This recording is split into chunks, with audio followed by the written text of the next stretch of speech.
ಎಲ್ಲರಿಗೂ ಇವತ್ತಿನ ನಮಸ್ಕಾರಗಳು. ನನ್ನ ಹೆಸರು ಮೋಹನ್ ಎ. ಕಳೆದ 9 ವರ್ಷಗಳಿಂದ ಮನೋವಿಜ್ಞಾನ ವಿಭಾಗದಲ್ಲಿ ಕೆಲಸವನ್ನು ನಿರ್ವಹಿಸ್ತಾ ಇದ್ದೇನೆ. ಪ್ರಸ್ತುತ ಬೆಂಗಳೂರು ವಿಶ್ವವಿದ್ಯಾಲಯ ಜ್ಞಾನಭಾರತಿ ಕ್ಯಾಂಪಸ್ ಅಲ್ಲಿರೋ ಮನೋವಿಜ್ಞಾನ ವಿಭಾಗದಲ್ಲಿ ಕೆಲಸವನ್ನು ನಿರ್ವಹಿಸ್ತಾ ಇದ್ದೇನೆ. ಸೊ ಇವತ್ತಿನ ವಸ್ತು ವಿಷಯ ವೇರಿಯೇಬಲ್ಸ್, ಪರಿವರ್ತನೆಗಳ ಪ್ರಕಾರಗಳು, ಪರಿವರ್ತನೆಗಳು ಹೇಗೆ ಪ್ರಮುಖ ಪಾತ್ರವನ್ನ ವಹಿಸುತ್ತೆ, ಪರಿವರ್ತನೆಗಳು ಹೇಗೆ ವಿಷಯಗಳ ಬಗ್ಗೆ ಇವತ್ತು ಚರ್ಚೆ ಮಾಡೋಣ. ಸೊ ಪ್ರಮುಖವಾಗಿ ಬರ್ತಕ್ಕಂಥದ್ದು ವೇರಿಯೇಬಲ್ಸ್. ಏನು ವೇರಿಯೇಬಲ್ಸ್ ಅಂತ ಅಂದ್ರೆ, ಸೊ ಜನರಲ್ ಆಗಿ ಸಾಮಾನ್ಯವಾಗಿ ನಾವು ಹೇಳ್ಬೇಕು ಅಂತ ಅಂದ್ರೆ, ಸೊ ಯಾವುದು ಬದಲಾವಣೆಗೆ ಒಳಗಾಗ್ತಾ ಇರುತ್ತೆ ಅದನ್ನೆಲ್ಲದೂ ಸಹ ವೇರಿಯೇಬಲ್ಸ್ ಅಂತ ಕರೀಬಹುದು. ಉದಾಹರಣೆಗೆ ಒಬ್ಬ ಮನುಷ್ಯ, ಸೊ ಅವನ ಬಿಹೇವಿಯರ್ ಅಂತ ತೆಗೆದುಕೊಂಡ್ರೆ, ಸೊ ಅವನ ವಯಸ್ಸು, ಅವನ ಬುದ್ಧಿಶಕ್ತಿ, ಅವನ ಬಯೋಲಾಜಿಕಲ್ ಕಾಂಪೊನೆಂಟು, ಕಾಗ್ನೇಟಿವ್ ಎಲಿಮೆಂಟ್ಸು, ಮತ್ತೆ ಎಮೋಷನ್ಸು, ಫೀಲಿಂಗ್ಸು, ಪರ್ಸನಾಲಿಟಿ ಎಲ್ಲದೂ ಸಹ ಒಂದು ಕ್ಷಣ ಇದ್ದಂತಹ ಎಲಿಮೆಂಟ್ಗಳು ಮತ್ತೊಂದು ಕ್ಷಣ ಅಥವಾ ಮತ್ತೊಂದು ಸಿಚುಯೇಷನ್ ಅಥವಾ ಮತ್ತೊಂದು ಪರಿಸರದಲ್ಲಿ ಇರೋದಿಲ್ಲ. ಓಕೆ, ಸೊ ಎಲ್ಲದೂ ಸಹ ಒಂದು ಕ್ಷಣ ಅಥವಾ ಒಂದು ಸಿಚುಯೇಷನ್ ಸನ್ನಿವೇಶದಿಂದ ಮತ್ತೊಂದು ಸನ್ನಿವೇಶಕ್ಕೆ ಬದಲಾವಣೆಗಳ ರೂಪವನ್ನು ಪಡಿತಾ ಇರುತ್ತೆ. ಸೊ ಅದನ್ನ ಎಲ್ಲ ವಿಷಯಗಳನ್ನು ನಾವು ವೇರಿಯೇಬಲ್ಸ್ ಅಥವಾ ಪರಿವರ್ತನೆಗಳು, ಯಾವುದು ಪರಿವರ್ತನೆಗೆ ಒಳಗಾಗ್ತಾ ಇರುತ್ತೆ, ಸೊ ಅದೆಲ್ಲದೂ ಸಹ ವೇರಿಯೇಬಲ್ಸ್, ಪರಿವರ್ತನೆಗಳು. For example age. So every second, okay, so ನಮ್ಮ ಏಜು ಬದಲಾಗ್ತಾನೆ ಇರುತ್ತೆ. ನಮ್ಮ ಬುದ್ಧಿಶಕ್ತಿ, ಓಕೆ, ನಮ್ಮ ಇಂಟೆಲಿಜೆನ್ಸ್ ಲೆವೆಲ್ ಪ್ರತಿಯೊಂದು ಸಂದರ್ಭದಿಂದ ಸಂದರ್ಭಕ್ಕೆ, ಸೊ ಇವತ್ತು ಒಂದು ಟೆಸ್ಟ್ ಕೊಟ್ರೆ, IQ ಅಸೆಸ್ ಮಾಡೋ ಒಂದು ಟೆಸ್ಟ್ ಕೊಟ್ರೆ, ಸೊ ಇವತ್ತೊಂದು 100 ಸ್ಕೋರ್ ಅನ್ನ ಮಾಡ್ಬೋದು. ಸೊ ಅದೇ ಬದಲಾದ ಸನ್ನಿವೇಶದಲ್ಲಿ ನಾಳೆ ಅಥವಾ ನಾಡು ಅದೇ ಟೆಸ್ಟ್ ಅನ್ನ ಕೊಟ್ರೆ ಅದೇ ಸ್ಕೋರ್ ಬರುತ್ತೆ ಅಂತ ಹೇಳಲಿಕ್ಕೆ ಬರೋದಿಲ್ಲ. ಓಕೆ, ಸೊ ಏಕೆ ಈ ಚೇಂಜಸ್ಗಳು ಯಾವುದು? ಸೊ ಅವತ್ತಿನ ಮೂಡು, ಸೊ ಅವತ್ತು ಇರ್ತಕ್ಕಂಥ internal and external environment, so ಇದೆಲ್ಲದೂ ಸಹ ನಮ್ಮ ಬುದ್ಧಿಶಕ್ತಿಯ ಮೇಲೆ ತನ್ನದೇ ಆದಂತ ಪ್ರಭಾವವನ್ನು ಬೀರುತ್ತೆ. ಇವತ್ತು ಒಂದು ಡ್ರೈವ್ ಮಾಡ್ಕೊಂಡ್ ಬಂದಿದೀವಿ, ಸೊ ಒಂದು ಪ್ಲೇಸ್ ಇಂದ ಮತ್ತೊಂದು ಪ್ಲೇಸ್ಗೆ ಅಥವಾ ನಮ್ಮ ಮನೆಯಿಂದ ಆಫೀಸ್ ಪ್ಲೇಸ್ಗೆ, ಓಕೆ, ಸೊ ಎಷ್ಟು ಸ್ಪೀಡಲ್ಲಿ ಬಂದ್ವಿ ಅಥವಾ ಎಷ್ಟು ನಿಮಿಷದಲ್ಲಿ ರೀಚ್ ಆದ್ವಿ. ಓಕೆ, ಸೊ ಅದೇ ಸ್ಪೀಡು ಅಥವಾ ಅದೇ ಕಂಡೀಷನ್ನು ಪ್ರತಿಯೊಂದು ದಿನನೂ ಸಹ ಇರೋದಿಲ್ಲ, ಅಥವಾ ಅಷ್ಟೇ ನಿಮಿಷಕ್ಕೆ ಪ್ರತಿಯೊಂದು ದಿನನೂ ಸಹ ನಾವು ರೀಚ್ ಆಗಕ್ಕೆ ಸಾಧ್ಯ ಇಲ್ಲ. ಯಾಕೆ ಸಾಧ್ಯ ಆಗಲ್ಲ? ಸೊ ಟ್ರಾಫಿಕ್, ಸೊ ಇವತ್ತಿದ್ದ ಟ್ರಾಫಿಕ್ ನಾಳೆ ಇರೋದಿಲ್ಲ. ಸೊ ಇವತ್ತಿದ್ದಂಥ ಮನಸ್ಥಿತಿಗಳು ನಾಳೆ ಇರೋದಿಲ್ಲ. ಸೊ ಇವತ್ತಿದ್ದಂಥ ರೂಲ್ಸ್ಗಳು ನಾಳೆ ಇರೋದಿಲ್ಲ. ಓಕೆ, ಸೊ ಅಂದ್ರೆ ಒಂದು ಸಿಚುಯೇಷನ್ ಇಂದ ಮತ್ತೊಂದು ಸಿಚುಯೇಷನ್ಗೆ, ಸೊ ಯಾವುದೆಲ್ಲ ವಿಷಯಗಳು, ಏನೆಲ್ಲ ಅಂಶಗಳು ಪರಿವರ್ತನೆಯನ್ನ ಪರಿವರ್ತನೆಗೆ ಒಳಗಾಗ್ತಾ ಇರುತ್ತಲ್ಲ, ಸೊ ಎಲ್ಲದೂ ಸಹ ಪರಿವರ್ತನೆಗಳು, ವೇರಿಯೇಬಲ್ಸ್ ಅಂತ ಕರೀತಾರೆ. ಓಕೆ, ಸೊ ಅದರಲ್ಲಿ ಆಗ್ಲೇ ಹೇಳಿರೋ ಹಾಗೆ ಬುದ್ಧಿಶಕ್ತಿ ತೆಗೆದುಕೋಬಹುದು. ಓಕೆ, ನಮ್ಮ ಎಕ್ಸ್ಟರ್ನಲ್ಸ್ ವೇರಿಯೇಬಲ್ಸ್ ಅಂತ ತೆಗೆದುಕೊಂಡಾಗ ಯಾವ್ದಾದ್ರು ಒಂದು, ಈಗ ಟ್ರಾಫಿಕ್ ಅಂತ ಬಂದಾಗ, ಸೊ ಅದು ನಮ್ಮ ಕಂಟ್ರೋಲ್ ಅಲ್ಲಿ ಇರೋದಿಲ್ಲ ಮ್ಯಾಕ್ಸಿಮಮ್ ವೇರಿಯೇಬಲ್ಸ್ಗಳು. ಸೊ ಅವು ಸಹ ನಮ್ಮ ಚಟುವಟಿಕೆಗಳ ಮೇಲೆ, ನಮ್ಮ ಕಾರ್ಯಕ್ಷಮತೆಯ ಮೇಲೆ ತನ್ನದೇ ಆದಂತ ಪ್ರಭಾವಗಳನ್ನು ಬೀರ್ತಾ ಇರುತ್ತೆ. ಸೊ ಅದರಲ್ಲಿ ಈ ಪರಿವರ್ತನೆಗಳ ಪ್ರಕಾರಗಳಲ್ಲಿ ನಾವು ಹೇಳ್ತಾ ಹೋಗ್ಬೋದು. ಸೊ ಸ್ವತಂತ್ರ ಪರಿವರ್ತ ಅಂತಂದ್ರೆ ಏನು, ಅವಲಂಬಿ ಪರಿವರ್ತ, ಅದೇ ರೀತಿ ಬಾಹ್ಯ ಅಥವಾ ಎಕ್ಸ್ಟ್ರೇನಿಯಸ್ ವೇರಿಯೇಬಲ್ಸ್. ಸೊ ಹೇಗೆ ಒಂದು ವೇರಿಯೇಬಲ್ ಮತ್ತೊಂದು ವೇರಿಯೇಬಲ್ಸ್ ಮೇಲೆ ಸೊ ತನ್ನದೇ ಆದಂತಹ ಪ್ರಭಾವಗಳನ್ನ ಅಥವಾ ಪ್ರಭಾವಳಿಗಳನ್ನ ಬೀರ್ತಾ ಹೋಗುತ್ತೆ. ಯಾವುದು ಸ್ವತಂತ್ರ ಪರಿವರ್ತ ಆಗುತ್ತೆ, ಯಾವುದು ಅವಲಂಬಿ ಪರಿವರ್ತ ಆಗುತ್ತೆ. ಫಾರ್ ಎಕ್ಸಾಂಪಲ್ ಹೇಳ್ಬೇಕು ಅಂತಂದ್ರೆ, ಸೊ ಒಂದು ಕ್ಷಣದಲ್ಲಿ ಅಥವಾ ಒಂದು ಸಂದರ್ಭದಲ್ಲಿ ಇಂಡಿಪೆಂಡೆಂಟ್ ವೇರಿಯೇಬಲ್ ಸ್ವತಂತ್ರ ಪರಿವರ್ತ ಆಗಿರ್ತಕ್ಕಂಥದ್ದು ಮತ್ತೊಂದು ಸಂದರ್ಭದಲ್ಲಿ ಅದೇ ವೇರಿಯೇಬಲ್ ಅವಲಂಬಿ ಪರಿವರ್ತ ಆಗಬಹುದು. ಅಥವಾ ಒಂದು ಸಂದರ್ಭದಲ್ಲಿ ಅವಲಂಬಿ ಪರಿವರ್ತ ಆಗಿರ್ತಕ್ಕಂಥ ವಿಷಯ ಅಥವಾ ವೇರಿಯೇಬಲ್ಸ್ ಮತ್ತೊಂದು ಸಿಚುಯೇಷನ್ ಅಲ್ಲಿ ಅದು ಅದೇ ಇಂಡಿಪೆಂಡೆಂಟ್ ವೇರಿಯೇಬಲ್ ಸ್ವತಂತ್ರ ಪರಿವರ್ತನೆ ಸಹ ಆಗಿರಬಹುದು. ನಾವು ಯಾವುದನ್ನ ಅಸೆಸ್ ಮಾಡಕ್ ಹೋಗ್ತೀವಲ್ಲ, ಯಾವುದನ್ನ ನಾವು ಮ್ಯಾನಿಪುಲೇಟ್ ಮಾಡಕ್ ಹೋಗ್ತೀವಲ್ಲ, so that will be a independent variable. For example ಗೆ ಹೇಳ್ಬೇಕು ಅಂತ ಅಂದ್ರೆ, ಎಕ್ಸಾಮ್ ರಿಸಲ್ಟ್ ಬರುತ್ತೆ, ಸೆಕೆಂಡ್ PUC, SSLC ಅಥವಾ ಯಾವುದೇ ರೀತಿಯಾದಂಥ ಎಕ್ಸಾಮಿನೇಷನ್ ಅಂತ ಇಟ್ಕೊಳ್ಳೋಣ. ಕಡಿಮೆ ಬಂತು ಮಾರ್ಕ್ಸು, ಅಂದ್ರೆ ಎಕ್ಸ್ಪೆಕ್ಟೆಡ್ ರಿಸಲ್ಟ್ ಬಂದಿಲ್ಲ, ಸೊ ಅದಕ್ಕೆ ಕಾರಣಗಳನ್ನ ಹಲವಾರು ರೀತಿಯಾಗಿ ನಾವು ವಿವರಣೆ ಕೊಡ್ತಾ ಹೋಗ್ಬೋದು. ಸೊ ಸಾಮಾನ್ಯವಾಗಿ ಎಕ್ಸ್ಪೆಕ್ಟೆಡ್ ರಿಸಲ್ಟ್ ಬಂದಿಲ್ಲ ಅಂತ ಅಂದ್ರೆ ಸ್ಟ್ರೆಸ್ಗೆ ಒಳಗಾಗುವಂಥದ್ದು ಸಾಮಾನ್ಯ, ಅಥವಾ ಒಂದು ರೀತಿಯಾದಂಥ ಆತಂಕ, ಓಕೆ, ಸೊ ಬೇಜಾರು, ಅಥವಾ ಮನೆಯವರು ಕೇಳಬಹುದು, ಪೇರೆಂಟ್ಸ್ಗಳು ಅಥವಾ ಟೀಚರ್ಸ್ ಕೇಳ್ಬೋದು ಏನಕ್ಕೆ ಅಂತ. ಸೊ ಹೇಗೆ ಅವ್ರಿಗೆ ಉತ್ತರ ಕೊಡೋದು. ಸೊ ಒಂದು ಅಂದಾಜಿನ ಪ್ರಕಾರ ಒಂದು ಒತ್ತಡ ಅಂತ ನಾವು ಕರ್ಬೋದು. ಸೊ ಇಲ್ಲಿ ಸ್ಟ್ರೆಸ್ ಬಂದಿರತಕ್ಕಂಥ ಕಾರಣ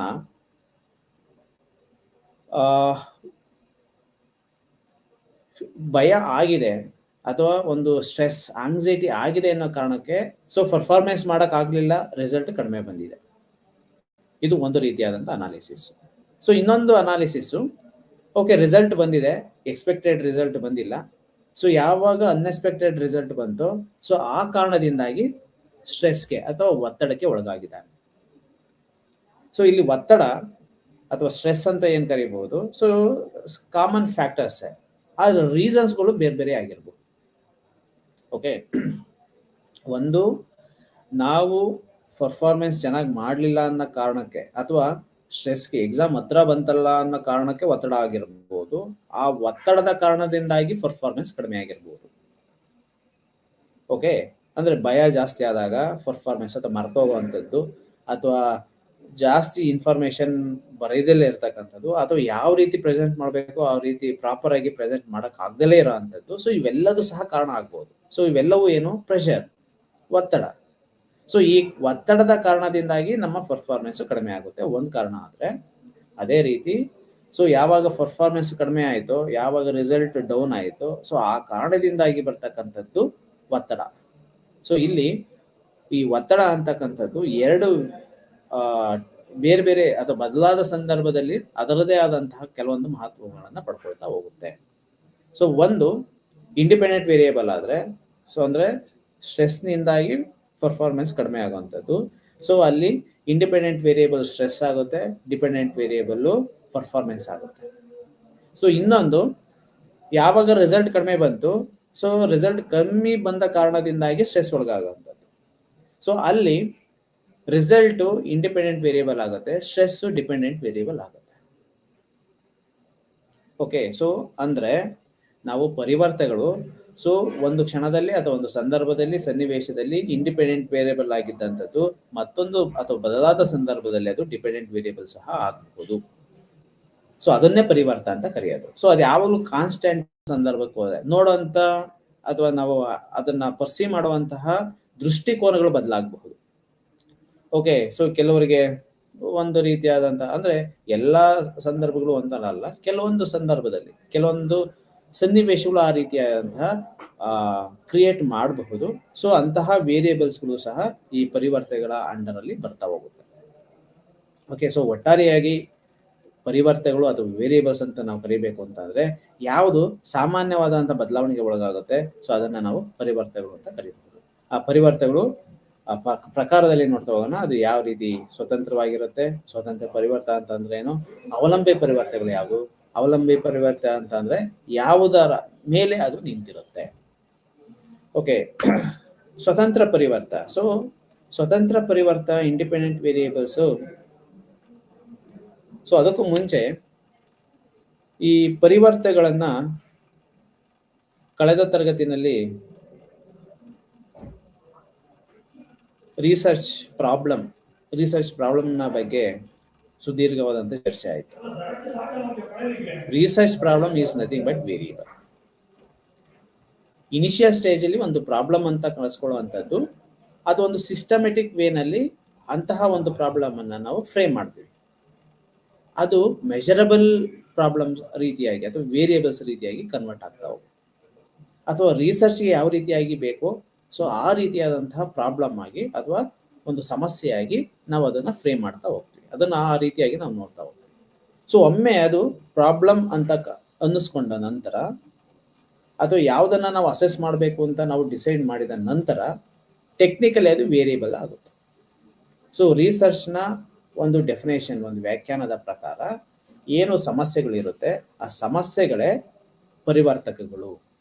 ಫಾರ್ ಎಕ್ಸಾಂಪಲ್, ಒಂದು academic stress academic coping strategies, academic adjustment, ಅಥವಾ ಅವರ ಸ್ಟೂಡೆಂಟ್ಸ್ನ ಒಂದು mental ability or psychological wellbeing. So ಈ ರೀತಿಯಾದಂತಹ ಕೆಲವೊಂದು ವೇರಿಯೇಬಲ್ಸ್ನ ನಾವು ಅಸೆಸ್ ಮಾಡಬೇಕು.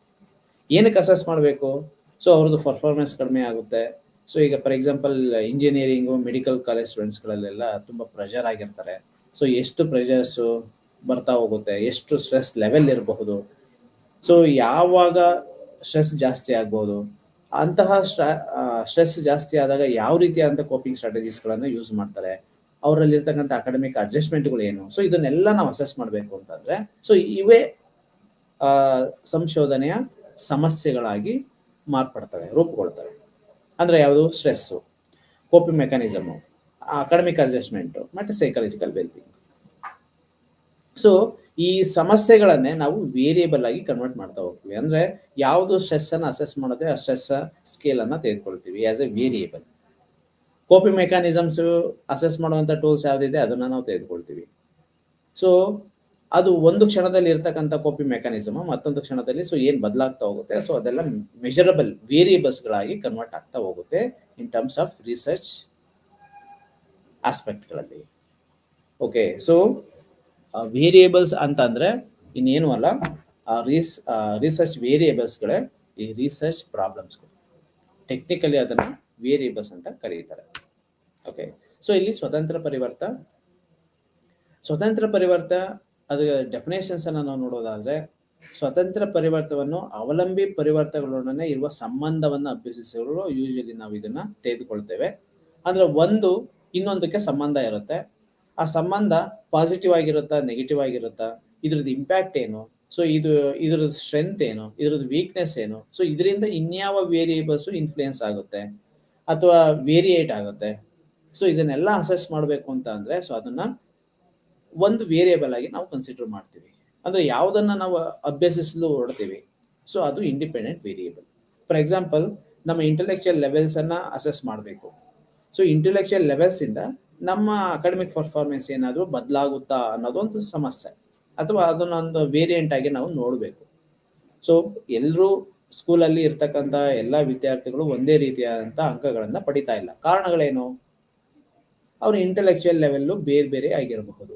ಬೇರೆ ಬೇರೆ ಆಗಿರೋದ್ರಿಂದ ಅವರು ತೆಗೆದುಕೊಂಡಿರ್ತಕ್ಕಂಥ ಮಾರ್ಕ್ಸ್ಗಳು ಬೇರೆ ಬೇರೆ ಆಗಿರಬಹುದು. ಸೊ ಅದಕ್ಕೆ ಏನಾದ್ರು ಸಂಬಂಧ ಇದೆಯಾ? ಅವ್ರ ಇಂಟೆಲೆಕ್ಚುಯಲ್ ಕೆಪಾಸಿಟಿಗೂ ಅವ್ರು ತೆಗೆದುಕೊಳ್ತಾ ಇರ್ತಕ್ಕಂತಹ ಒಂದು ಮಾರ್ಕ್ಸ್ಗೂ ಏನಾದ್ರು ಕಾರ್ಲೇಷನ್ ಇದೆಯಾ?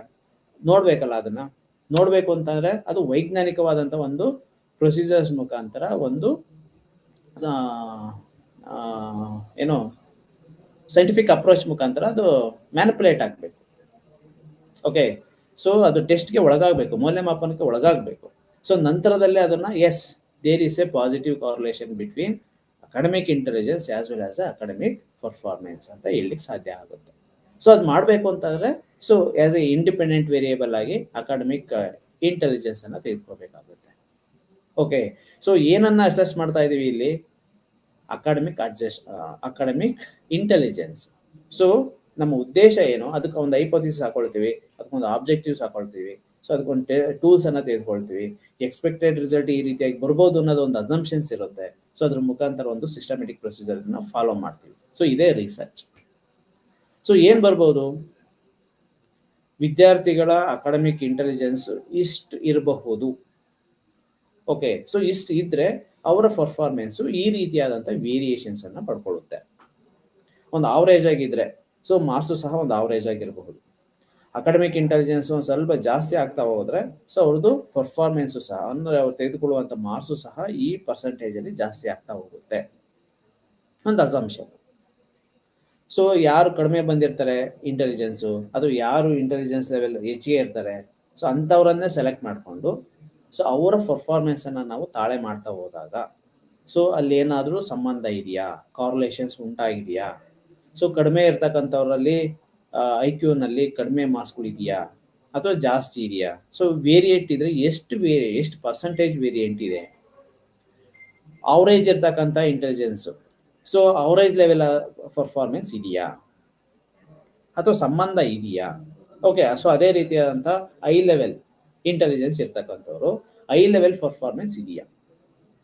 ಸೊ ಆಬ್ವಿಯಸ್ಲಿ ಒಂದಷ್ಟು ಪರ್ಸೆಂಟೇಜಲ್ಲಿ ಒಂದು ಕಾರ್ಲೇಷನ್ಸ್ ಬರುತ್ತೆ. ಸೊ ಈ ಥಿಯರೀಸ್ಗಳೆಲ್ಲ ಯಾವ ಬೇಸ್ ಮೇಲೆ ಆಗಿರುತ್ತೆ ಅಂತಂದ್ರೆ, ಸೊ ಇಂಥದ್ದೇ ಆದಂಥ ಕೆಲವೊಂದು ಎವಿಡೆನ್ಸ್ಗಳ ಮುಖಾಂತರನೇ ಥಿಯರೀಸ್ಗಳು ಫ್ರೇಮ್ ಆಗಿರುತ್ತೆ.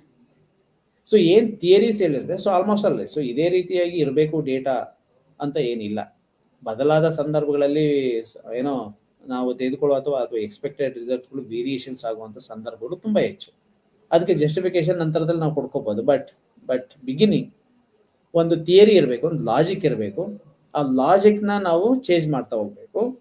ಆಸ್ ಎ ರಿಸರ್ಚ್ ವೇರಿಯೇಬಲ್ಸ್ ಅಂತ ಹಾಕೊಂಡು ಅಥವಾ ಹೈಪೋಥಿಸಿಸ್ ಆಬ್ಜೆಕ್ಟಿವ್ ಅಂತ ಹಾಕೊಂಡು ಅದನ್ನ ಟೆಸ್ಟ್ ಮಾಡಿದಾಗ, ಅದನ್ನ ಮೌಲ್ಯಮಾಪನಕ್ಕೆ ಒಳಪಡಿಸಿದಾಗ, ಸೊ ಅದರಲ್ಲಿ ಏನೋ ಒಂದು ರಿಸಲ್ಟ್ ಬರುತ್ತೆ.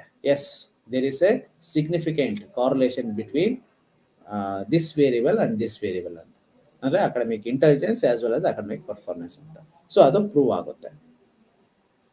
ಸೊ ಅದನ್ನ ಸ್ವತಂತ್ರ ಪರಿವರ್ತ ಅಂದ್ರೆ ನಾವು ಯಾವುದನ್ನ, ಸೊ ಯಾವುದು ವೇರಿ ಆಗುತ್ತೆ ಅಥವಾ ಏನು ರಿಸಲ್ಟ್ ಬರುತ್ತೆ, ಯಾವುದು ಅವಲಂಬಿಯಾಗಿರುತ್ತೆ, ಅದನ್ನ ನಾವು ಅದನ್ನ ನಾವು ತಿಳ್ಕೋಬೇಕು ಅಂತಂದ್ರೆ ನಾವು ಒಂದು ವೇರಿಯೇಬಲ್ ಅನ್ನ ಟೆಸ್ಟ್ ಮಾಡಬೇಕು. ಸೊ ಅವರೇಜ್ ಇರ್ತಕ್ಕಂಥ ಇಂಟೆಲಿಜೆನ್ಸ್ ಇದೆಯಾ, ಐ ಲೆವೆಲ್ ಆಗಿರ್ತಕ್ಕಂಥ ಇಂಟೆಲಿಜೆನ್ಸ್ ಇದೆಯಾ, ಅಥವಾ ಮಾಡರೇಟ್ ಲೆವೆಲ್ ಆಗಿರ್ತಕ್ಕಂಥ ಇಂಟೆಲಿಜೆನ್ಸ್ ಲೆವೆಲ್ಸ್ ಇದೆಯಾ, ಅದ್ರ ಬೇಸ್ ಮೇಲೆ ಅವರ ಪರ್ಫಾರ್ಮೆನ್ಸ್ ಯಾವ ರೀತಿಯಾಗಿದೆ. ಸೊ ನಾವು ತೆಗೆದುಕೊಳ್ತಾ ಇರ್ತಕ್ಕಂಥ ಮುಖ್ಯ topic academic intelligence. So here the academic intelligence will be a independent variable. Okay, ಅಂದ್ರೆ ಯಾವ ಪರಿವರ್ತನೆಗಳು ಸಂಶೋಧಕನಿಂದ ನಿಯಂತ್ರಣಕ್ಕೆ ಮತ್ತು ಮ್ಯಾನಿಪುಲೇಟ್ಗೆ ಒಳಗಾಗುತ್ತೋ ಅಂತಹ ಪರಿವರ್ತನೆಗಳು ಸ್ವತಂತ್ರ ಪರಿವರ್ತನೆಗಳು. ಸೊ ಅದು ಕಂಟ್ರೋಲ್ ಅಲ್ಲಿ ಇರುತ್ತೆ. ಸೊ ನಮಗೆ ಗೊತ್ತು ಯಾವ ಟೂಲ್ಸ್ ಅನ್ನು ಯೂಸ್ ಮಾಡಿ ಯಾವ ಅಕಾಡೆಮಿಕ್ ಅಥವಾ ಏನೋ ವೇರಿಯೇಬಲ್ಸ್ ಅನ್ನ ನಾವು ಅಸೆಸ್ ಮಾಡಬೇಕು. ಅದರಲ್ಲಿ ಇರ್ತಕ್ಕಂಥ ಏನಾದ್ರೂ ಕಂಟ್ರೋಲ್ಸ್ ಏನಿದೆ ಅಂದ್ರೆ, ಇಷ್ಟು ಏಜ್ ಗ್ರೂಪ್, ಇಂಥ ಡ್ಯೂರೇಷನ್ ಅಲ್ಲೇ ತೆಗೆದುಕೋಬೇಕು, ಇಷ್ಟು ಪ್ರಮಾಣದಲ್ಲಿ ಕೊಡಬೇಕು, ಇಷ್ಟು ಸ್ಯಾಂಪಲ್ ಅನ್ನ ತೆಗೆದುಕೋಬೇಕು, ಇಷ್ಟು ಸ್ಟಡಿ ಪಾಪ್ಯುಲೇಷನ್ಸ್ ಅನ್ನ ನಾವು ಕವರ್ ಮಾಡಬೇಕು. ಸೊ ಇದೆಲ್ಲದೂ ಸಹ ನಿಯಂತ್ರಣ ಎಕ್ಸ್ಪೆರಿಮೆಂಟರ್ಗೆ ಇರುತ್ತೆ ಅಥವಾ ಸಂಶೋಧಕನಿಗೆ ಇರುತ್ತೆ.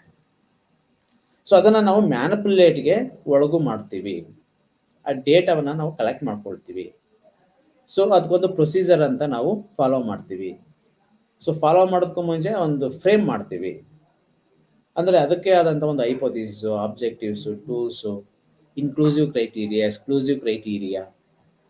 ಓಕೆ, ಆ tools standardise, normally distributed data, ಅಥವಾ ಡಾಟಾ ನಾರ್ಮಲಿ ಡಿಸ್ಟ್ರಿಬ್ಯೂಟ್ ಆಗಿಲ್ಲ ಅಂತಂದ್ರೆ ನೆಕ್ಸ್ಟ್ ಫರ್ದರ್ ಏನ್ ಮಾಡಬೇಕು. So it's a systematic procedure. ಆ ಸಿಸ್ಟಮೆಟಿಕ್ ಪ್ರೊಸೀಜರ್ ಅನ್ನ ನಾವು ಫಾಲೋ ಮಾಡ್ತೀವಿ. ಸೊ ಫಾಲೋ ಮಾಡಿದ ನಂತರದಲ್ಲಿ ಸೊ ಅದನ್ನ ನಾವು ರಿಸಲ್ಟ್ಗೆ ಅಥವಾ ಮೌಲ್ಯಮಾಪನಕ್ಕೆ ಒಳಗು ಮಾಡ್ತೀವಿ. ಸೊ ಯಾವುದನ್ನ ಮಾಡ್ತೀವಿ ಅದೆಲ್ಲದೂ ಸಹ ಸ್ವತಂತ್ರ ಪರಿವರ್ತನೆಗಳು. For example stress coping. So ಇಲ್ಲಿ ಸ್ಟ್ರೆಸ್ ಅನ್ನ ಅಸೆಸ್ ಮಾಡ್ತೀವಿ. ಏಕೆ ಸ್ಟ್ರೆಸ್ ಇಂಡಿಪೆಂಡೆಂಟ್ ವೇರಿಯೇಬಲ್ ಆಗುತ್ತೆ ಇಲ್ಲಿ ಅಂತಂದ್ರೆ, ಅಕಾಡೆಮಿಕ್ ಸ್ಟ್ರೆಸ್ ಅಂತಾನೆ ಇಟ್ಕೊಳ್ಳೋಣ. ಅಕಾಡೆಮಿಕ್ ಸ್ಟ್ರೆಸ್ ಇಷ್ಟು ಒಂದು ಆವರೇಜ್ ಲೆವೆಲ್ ಅಲ್ಲಿ ಇದೆ ಅಥವಾ ಎಬೋ ಆವರೇಜ್ ಲೆವೆಲ್ ಅಲ್ಲಿ ಇದೆ ಅಂತಂದ್ರೆ ಯಾವ ರೀತಿಯಾದ ಕೋಪಿಂಗ್ ಮೆಕ್ಯಾನಿಸಮ್ ಯೂಸ್ ಮಾಡ್ತಾ ಇದ್ದಾರೆ. ಅಕಾಡೆಮಿಕ್ ಸ್ಟ್ರೆಸ್ ಇಷ್ಟಿದೆ, ಅವ್ರ ಮೆಂಟಲ್ ವೆಲ್ ಬೀಯಿಂಗ್ ಎಷ್ಟು ರೀತಿ ಇದೆ, ಕಡಿಮೆ ಇದೆಯಾ, ಜಾಸ್ತಿ ಇದೆಯಾ. ಓಕೆ, ಸೊ ಅವ್ರ ಓವರ್ ಆಲ್ ವೆಲ್ ಬೀಯಿಂಗ್ ಅನ್ನ ನಾವು ಅಸೆಸ್ ಮಾಡಬೇಕು ಅಂತಂದ್ರೆ ಫಸ್ಟ್ ಅವ್ರ ಸ್ಟ್ರೆಸ್ ಲೆವೆಲ್ ಅನ್ನ ಅಸೆಸ್ ಮಾಡಬೇಕು. ಸ್ಟ್ರೆಸ್ ಲೆವೆಲ್ ಅನ್ನ ಅಸೆಸ್ ಮಾಡಿದ್ರೆ ಸೊ ಸೈಕಲಾಜಿಕಲ್ ವೆಲ್ ಬೀಯಿಂಗ್ ಅನ್ನ ಅಸೆಸ್ ಮಾಡಿದಾಗ ಅದು ಪಾಸಿಟಿವ್ ಡೈರೆಕ್ಷನ್ಸ್ ಅಲ್ಲಿ ಇದೆಯಾ ಅಥವಾ ನೆಗೆಟಿವ್ ಡೈರೆಕ್ಷನ್ಸ್ ಅಲ್ಲಿ ಇದೆಯಾ ನಮ್ಗೆ ಅರ್ಥ ಆಗುತ್ತೆ. ಅಥವಾ ಅಕಾಡೆಮಿಕ್ ಸ್ಟ್ರೆಸ್ ಅನ್ನ ಅಸೆಸ್ ಮಾಡಿದ್ರೆ ಸೊ ಯಾವ ರೀತಿ ಕೋಪಿಂಗ್, ಈಗ ಅದರಲ್ಲಿ ಬೇರೆ ಬೇರೆ ಕೋಪಿಂಗ್ ಮೆಕ್ಯಾನಿಸಮ್ಸ್ ಇದೆ. Problem focused coping mechanism, emotion focused coping mechanism and seeking social help. So ಒಬ್ಬ ವ್ಯಕ್ತಿ 1 or 2 ಪ್ರಾಬ್ಲಮ್ಸ್ ಅನ್ನು ಫೇಸ್ ಮಾಡ್ತಾ ಇದ್ದಾನೆ ಅಂತಂದ್ರೆ, ಸೊ ಅದು ಅವನ ಕೈಲಿ ಆಗ್ತಾ ಇದೆ ಅಂತಂದ್ರೆ so problem focused coping mechanism use ಮಾಡ್ತಾನೆ. ಯಾವುದು ಆತನ ಕಂಟ್ರೋಲ್ ಅಲ್ಲಿ ಇಲ್ಲ, ಸೊ ಯಾವುದು ಆತನಿಗೆ ಒಂದು ಅನ್ಎಕ್ಸ್ಪೆಕ್ಟೆಡ್ ರೀತಿಯಾಗಿ ಬರ್ತಾ ಇದೆ ಅಂತ ಅಂದಾಗ ಸೊ ಅವಾಗ ಎಮೋಷನ್ ಫೋಕಸ್ಡ್ ಕೋಪಿಂಗ್ ಮೆಕ್ಯಾನಿಸಮ್ ಅನ್ನು ಯೂಸ್ ಮಾಡ್ತಾ ಹೋಗ್ತಾರೆ. ಸೊ ಅಂದ್ರೆ ಆಯಾ ಸಂದರ್ಭಕ್ಕೆ, ಅಂದ್ರೆ ಇವತ್ತಿನ ಸ್ಟ್ರೆಸ್ ಅನ್ನ ನಾವು ಕಮ್ಮಿ ಮಾಡ್ಕೋಬೇಕು. ಸೊ ಬೇರೆ ಬೇರೆ ಈಗ ಡೂಯಿಂಗ್ ಪೂಜಾ ಅಥವಾ ಟ್ರಕ್ ಹೋಗೋ ಅಂಥದ್ದು, ಸೊ ಆ ಪ್ರೆಷರ್ ಅನ್ನ ಮರಿಬೇಕು ಅಂತಂದ್ರೆ ಡ್ರಿಂಕ್ಸ್ ಮಾಡೋ ಅಂಥದ್ದು, ಡ್ರಗ್ಸ್ಗೊಳಗಾಗೋ ಅಂಥದ್ದು, ಅಥವಾ ಆವತ್ತಿನ ಸ್ಟ್ರೆಸ್, ಆ ಕ್ಷಣದ ಸ್ಟ್ರೆಸ್ ಅನ್ನ ಮರಿಬೇಕು ಅಂತಂದ್ರೆ ಸೊ ಸುಳ್ಳು ಹೇಳೋ ಅಂಥದ್ದು. ಓಕೆ, ಸೊ ಈ ರೀತಿಯಾದಂಥ ಕೆಲವೊಂದು ರೀತಿಯಾದಂಥ ಎಮೋಷನ್ ಫೋಕಸ್ಡ್ ಕಾಪಿಂಗ್ ಮೆಕ್ಯಾನಿಸಮ್ಗಳನ್ನು ಯೂಸ್ ಮಾಡ್ತಾ ಹೋಗ್ಬೋದು. ಸೊ ಇನ್ನೂ ಒಂದು ಸ್ಟ್ರೆಸ್ಗೆ ಒಳಗಾಗಿದ್ದಾರೆ ಅಂತ ಅಂದಾಗ ಸೀಕಿಂಗ್ ಸೋಷಿಯಲ್ ಹೆಲ್ಪ್. ಸೊ ಯಾರ್ದಾದ್ರು ಒಂದು ಹೆಲ್ಪನ್ನು, friends, family members, neighbours, so ಯಾವ್ದಾದ್ರು ಒಂದು ಅಥವಾ ಪ್ರೊಫೆಷನಲ್ ಹೆಲ್ಪು, ಯಾರ್ದಾದ್ರು ಒಂದು ಹೆಲ್ಪನ್ನು ತೆಗೆದುಕೊಂಡು ಸೊ ಹೇಗೆ ಅದನ್ನು ಟ್ಯಾಕಲ್ ಮಾಡಬೇಕಿರ್ತಕ್ಕಂಥ ಸ್ಟ್ರೆಸ್ ಅಥವಾ ಪ್ರೆಷರನ್ನು ಅಥವಾ ಪ್ರಾಬ್ಲಮನ್ನು. ಸೊ ಯೂಶಲಿ ಅವ್ರೇನೋ ಒಂದಷ್ಟು ಸಜೆಷನ್ಸ್ಗಳನ್ನು ಕೊಡ್ತಾರೆ. ಸೊ ಏನೋ ಒಂಚೂರು ಮೆಂಟಲ್ ರಿಲೀಫ್ ಆಗುತ್ತೆ. ಸೊ ಇರ್ತಕ್ಕಂಥ ಒತ್ತಡಗಳು ಅಥವಾ ಒತ್ತಡದ ರೇಟ್ ಏನಿರುತ್ತಲ್ಲ, ಅವರೇಜ್ ಸೊ ಏನೋ ಒಂದು ರೇಟ್ ಇರುತ್ತಲ್ಲ, ಸೊ ಅದೊಂದು ಸ್ವಲ್ಪ ಕಡಿಮೆ ಆಗ್ತಾ ಹೋಗುತ್ತೆ. ಅಂದರೆ ಯಾವ ಸ್ಟ್ರಾಟಜೀಸ್ಗಳನ್ನು ಇರ್ತಕ್ಕಂಥ ಸ್ಟ್ರೆಸ್ಗೆ ಯಾವ ರೀತಿಯಾದಂಥ ಸ್ಟ್ರಾಟಜೀಸ್ಗಳನ್ನು ನಾವು ಯೂಸ್ ಮಾಡ್ತೀವಿ ಅನ್ನೋದಾದರೆ, ಮೊದಲು ನಮಗೆ ಅರ್ಥ ಆಗಬೇಕಾಗಿರೋಂಥದ್ದು ಲೆವೆಲ್ ಆಫ್ ಸ್ಟ್ರೆಸ್. ಓಕೆ, ನಾನು ಯಾವುದೋ ಸ್ಟ್ರಾಟಜೀಸ್ನೇ ಯೂಸ್ ಮಾಡ್ತಾ ಇಲ್ಲ ಅಂತಂದರೆ ನನಗೆ ಸ್ಟ್ರೆಸ್ಸು ಇಲ್ಲ. ಸೊ ಹಾಗಾಗಿ ನಾನು ಯಾವುದೇ ರೀತಿಯಾದಂಥ ಸ್ಟ್ರಾಟಜೀಸ್ಗಳನ್ನು ಯೂಸ್ ಮಾಡ್ತಾ ಇಲ್ಲ. ಓಕೆ, ನಾನೊಂದು ಆವರೇಜ್ ಲೆವೆಲ್ ಆದಂಥ ಕೋಪಿಂಗ್ ಮೆಕ್ಯಾನಿಸಮ್ಸ್ ಅಂದರೆ ಪ್ರಾಬ್ಲಮ್ ಫೋಕಸ್ಡ್, ಸೊ ಸಮಸ್ಯೆನೇ ಇಲ್ಲ, ಸೊ ನಾನು ವರ್ಕ್ ಮಾಡಲಿ ಏನು ಮಾಡಲಿ, ಅಥವಾ ಪ್ರಾಬ್ಲಮ್ ಮೇಲೆ ವರ್ಕ್ ಮಾಡಿ ಯಾವುದನ್ನು ನಾವು ಅಧ್ಯಯನ ಮಾಡ್ಬೋದು, ಯಾವುದನ್ನು ಅಭ್ಯಸಿಸ್ಬೇಕು. ಓಕೆ, ಸೊ ಅಲ್ಲಿ ಫಸ್ಟು ಇಂಡಿಪೆಂಡೆಂಟ್ ಆಗಿ ನಿಂತ್ಕೊಳ್ಳುವಂಥದ್ದು ಒಂದು ಅಕಾಡೆಮಿಕ್ ಸ್ಟ್ರೆಸ್. ಆ ಕಾರಣದಿಂದಾಗಿ ನಾವು ಅದನ್ನು ಎಸ್ಕೇಪ್ ಆಗಲಿಕ್ಕೆ ಅಥವಾ ಆ ಒತ್ತಡವನ್ನು ನಾವು ತಪ್ಪಿಸ್ಕೊಳ್ಳಿಕ್ಕೆ ಯಾವ ರೀತಿಯಾದಂಥ ಮೆಕ್ಯಾನಿಸಮನ್ನು, ಕೋಪಿಂಗ್ ಮೆಕ್ಯಾನಿಸಮನ್ನು ನಾವು ಯೂಸ್ ಮಾಡ್ಕೊಳ್ತಾ ಇದ್ವಿ, ಅದು ಡಿಪೆಂಡೆಂಟ್ ವೇರಿಯೇಬಲ್ ಆಗುತ್ತೆ. ಯಾವುದು? Coping mechanism. ಸೊ ಇಲ್ಲಿ independent variable academic stress. So example ಹೇಳ್ತಾ ಇರೋದು. ಸೊ ಅದೇ ರೀತಿಯಾದಂತೆ ಕೆಲವೊಂದು ಬಾರಿ ಆಗಲೇ ಹೇಳೋದ್ನಲ್ಲ, ಸೊ ಇಂಡಿಪೆಂಡೆಂಟ್ ವೇರಿಯೇಬಲ್ ಕೆಲವು ಬಾರಿ ಅದೇ ಡಿಪೆಂಡೆಂಟ್ ವೇರಿಯೇಬಲ್ ಆಗ್ಬೋದು. ಇಂಡಿಪೆಂಡೆಂಟ್ ಅಥವಾ ಡಿಪೆಂಡೆಂಟ್ ವೇರಿಯೇಬಲ್ ಅಂತ ಯಾವುದಂತ ನಾವು ಕರ್ಕೊಳ್ತಾ ಇರ್ತೀವಿ, ಅದು ಇನ್ನೊಂದು ಸಂದರ್ಭಕ್ಕೆ ಅದೇ ಇಂಡಿಪೆಂಡೆಂಟ್ ವೇರಿಯೇಬಲ್ ಆಗಿ ಮಾರ್ಪಡ್ಬೋದು. ನಾವು ಯಾವುದನ್ನು ಅಭ್ಯಸಿಸ್ಲಿಕ್ಕೆ ನಾವು ಒಂದು ಪ್ರೊಸೀಜರ್ಸ್ ಅಂತ ನಾವು ಫಾಲೋ ಮಾಡ್ತಾ ಹೋಗ್ತೀವಿ, ಅದೆಲ್ಲದೂ ಸಹ ಸ್ವತಂತ್ರ ಪರಿವರ್ತನೆಗಳಾಗಿ ಕನ್ವರ್ಟ್ ಅಥವಾ ಮಾರ್ಪಾಟು ಹೊಂದುತ್ತಾ ಹೋಗುತ್ತೆ.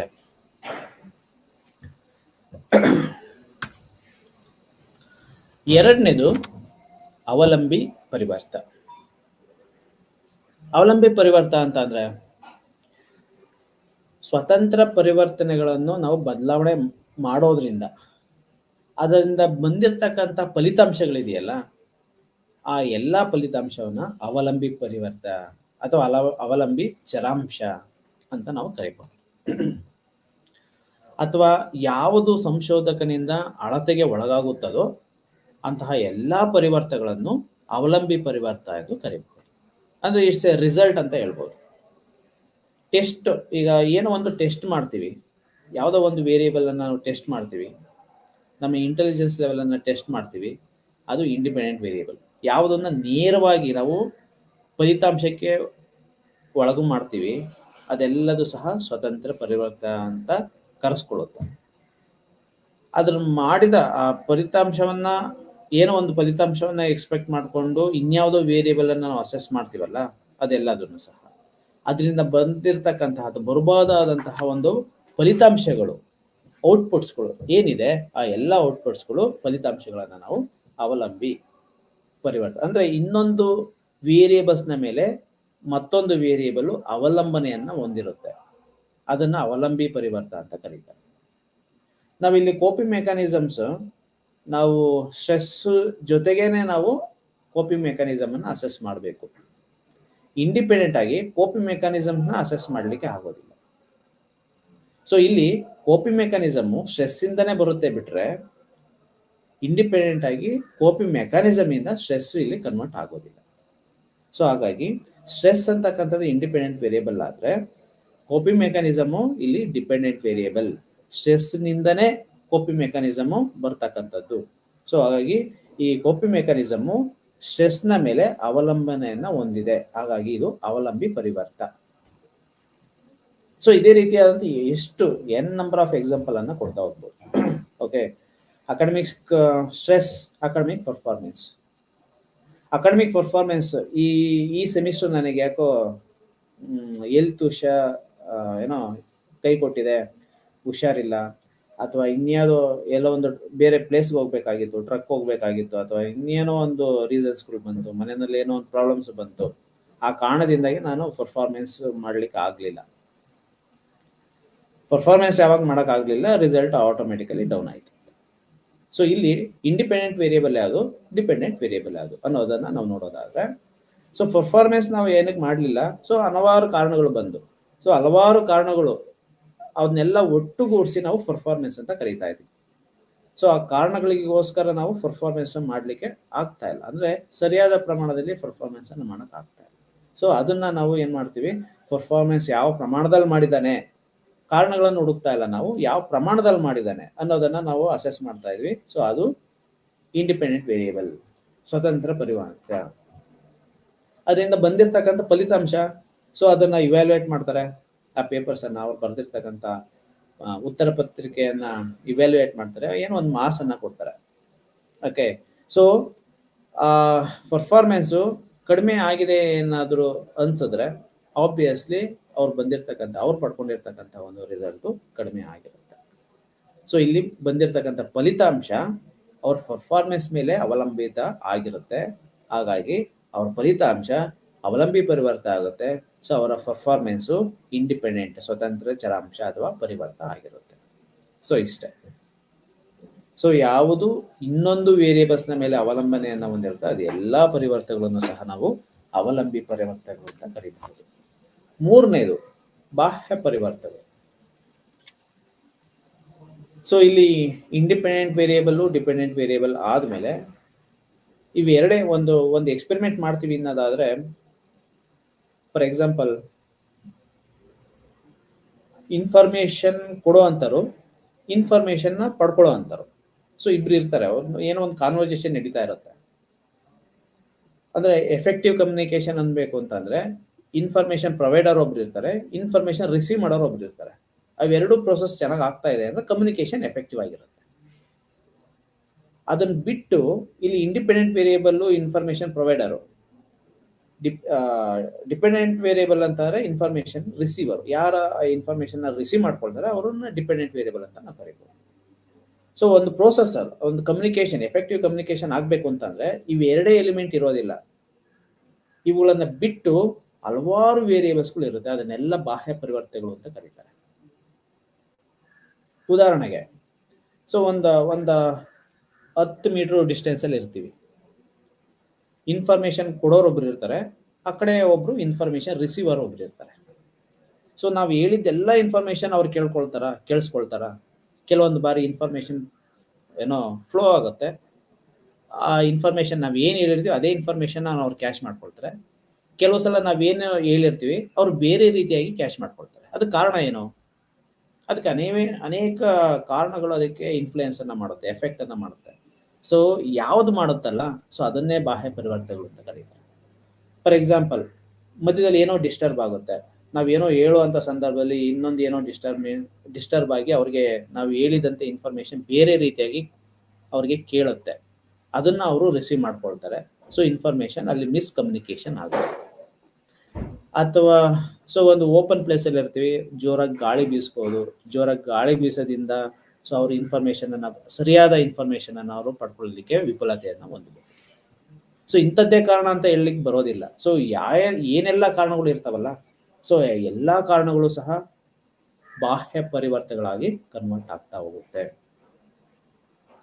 ಇದು ಒಂದು ಎಕ್ಸಾಂಪಲ್.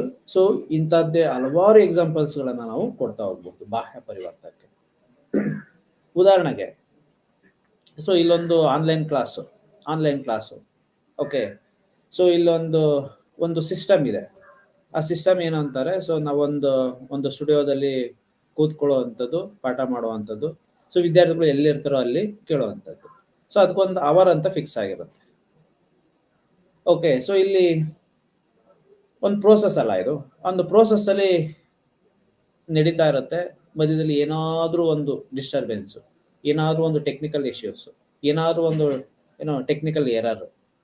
ಸೊ ಈ ಕಾರಣಗಳಿಂದಾಗಿ ಏನಾಗುತ್ತೆ, ನಾವು ಮಾಡುವಂತಹ ಇನ್ಫಾರ್ಮೇಶನ್ಸು ಕೇಳುಗರಿಗೆ ರೀಚ್ ಆಗ್ದೇನೆ ಇರಬಹುದು.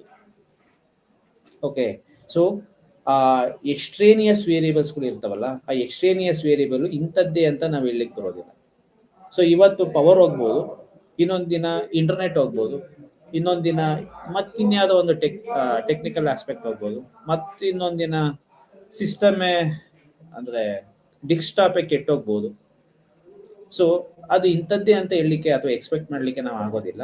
ಸೊ ಈ ಅನ್ಎಕ್ಸ್ಪೆಕ್ಟೆಡ್, ಸೊ ಯಾವುದೇ ಒಂದು ಕಾರಣಗಳಿಂದಾಗಿ ಒಂದು ಒಂದು ಒಂದು ಎಫೆಕ್ಟಿವ್ ಕಮ್ಯುನಿಕೇಶನ್ ಆಗ್ತಾ ಇಲ್ಲ ಅಂತಂದಾಗ ಅದೆಲ್ಲದೂ ಸಹ ಬಾಹ್ಯ ಪರಿವರ್ತನೆಗಳ ಒಂದು ಸ್ವರೂಪ ಆಗಿರುತ್ತೆ. ಓಕೆ, ಒಂದು ಅದೇ ರೀತಿ ಒಂದು ವರ್ಕಿಂಗ್ ಎನ್ವಿರಾನ್ಮೆಂಟ್ ಇರುತ್ತೆ, ಇಂಟರ್ನಲ್ ಸಿಸ್ಟಮ್ ಇರುತ್ತೆ.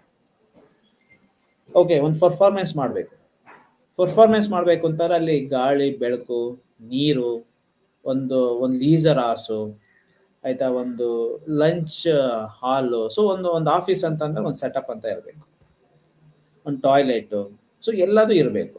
ಓಕೆ, ಸೊ ಏನೋ ಒಂದು ಇಲ್ಲ ಅಂತ ಅಂದಾಗ, ಸೊ ಏನೋ ಒಂದು ಕೊರತೆ ಇದೆ ಅಂತ ಅಂದಾಗ, ಸೊ ನಾವು ಒಂದು ಹೈಲಿ ಎಕ್ಸ್ಪೆಕ್ಟೆಡ್ ಏನೋ ಫಲಿತಾಂಶಗಳನ್ನು ಎಕ್ಸ್ಪೆಕ್ಟ್ ಮಾಡ್ತಾ ಇದೀವಿ ಅಂತ ಅಂದಾಗ, ಸೊ ಏನಾಗುತ್ತೆ, ಸೊ ಇವೆಲ್ಲವೂ ಸಹ ಕಾರಣ ಆಗುತ್ತೆ ನಮ್ದು ಯಾಕೆ ಪರ್ಫಾರ್ಮೆನ್ಸ್ ಡೌನ್ ಆಗ್ತಾ ಇದೆ, ಕಡಿಮೆ ಆಗ್ತಾ ಇದೆ ಅನ್ನೋದಕ್ಕೆ. ಸೊ ಏನೇನು ಲ್ಯಾಕ್ ಆಫ್ ಫೆಸಿಲಿಟೀಸ್ ಇದೆಯಲ್ಲ, ಆ ಲ್ಯಾಕ್ ಆಫ್ ಫೆಸಿಲಿಟೀಸ್ಗಳು ನಮ್ಮ ಪರ್ಫಾರ್ಮೆನ್ಸ್ ಡೌನ್ ಆಗಲಿಕ್ಕೆ ಒಂದು ಕ್ಲಿಯರ್ ಇಂಡಿಕೇಶನ್ ಅನ್ನು ಸೂಚಿಸ್ತಾ ಇರುತ್ತೆ. ಓಕೆ, ಸೊ ಅದು ನಮಗೆ ಹೇಳಲಿಕ್ಕೆ ಬರೋದಿಲ್ಲ. ಸೊ ಒಬ್ಬೊಬ್ಬರಿಗೆ ಒಂದೊಂದು ರೀತಿಯಾದಂಥ ಕಾರಣಗಳು ಇರ್ಬೋದು. ಯಾಕೆ ಪರ್ಫಾರ್ಮೆನ್ಸ್ ಕಡಿಮೆ ಆಗಿದೆ, ಲೈಟ್ ಬೆಳಕು ಕಡಿಮೆ ಇರ್ಬೋದು. ಸೊ ಏಜ್ ಆಗಿರುತ್ತೆ, 60 ವರ್ಷ ಹತ್ರ ಇರ್ತಾರೆ ರಿಟೈರ್ಡ್ ಆಗೋದಕ್ಕೆ. ಸೊ ಅವ್ರಿಗೆ ಓಕೆ, ಸೊ ಎಲ್ಲರೂ ನಾರ್ಮಲ್ ಆಗಿ ವರ್ಕ್ ಮಾಡ್ತಾರೆ, ನಿಮ್ಗೆ ಯಾಕೆ ಪರ್ಫಾರ್ಮೆನ್ಸ್ ಆಗಿಲ್ಲ ಅಂತ ಅಂದ್ರೆ, ಸೊ ನನಗಿರ್ತಕ್ಕಂಥ ಈಗ ಲೈಟಿಂಗ್ ಇಲ್ಯುಮಿನೇಷನ್ಸ್ ಏನಿದೆ ಅದು ಕಡಿಮೆ ಪ್ರಮಾಣದಲ್ಲಿದೆ, ನಾನು ಕರೆಕ್ಟಾಗಿ ವರ್ಕ್ ಮಾಡೋಕೆ ಆಗ್ತಾ ಇಲ್ಲ. ಇನ್ನು ಕೆಲವ್ರಿಗೆ ಏನೋ ಔಟ್ಸೈಡ್ ಏನೋ ಶಬ್ದ ಕೇಳಿಸ್ತಾ ಇದೆ, ಆ ಕಾರಣದಾಗೆ ಅದು ನನಗೆ ಇರಿಟೇಟ್ ಮಾಡ್ತಾ ಇದೆ. ಸೊ ಆ ಇರಿಟೇಟಿಂದ ನನಗೆ ಇವತ್ತು ಪರ್ಫಾರ್ಮೆನ್ಸ್ ಮಾಡೋಕೆ ಆಗ್ತಾ ಇಲ್ಲ. ಸೊ ಬೇರೆಯವರೆಲ್ಲ ಕಡಿಮೆ ಸರಿಯಾಗಿ ಮಾಡಿದ್ದಾರೆ, ಅವರು ನಾರ್ಮಲ್ ಆಗಿ ಮಾಡಿದ್ದಾರೆ, ಆ ಫ್ಯಾಕ್ಟರ್ ನನಗೆ ಇರಿಟೇಟ್ ಮಾಡ್ತಾ ಇದೆ, ಆ ಕಾರಣದಿಂದ ನನಗೆ ಪರ್ಫಾರ್ಮೆನ್ಸ್ ಮಾಡೋಕ್ಕಾಗ್ತಾ ಇಲ್ಲ.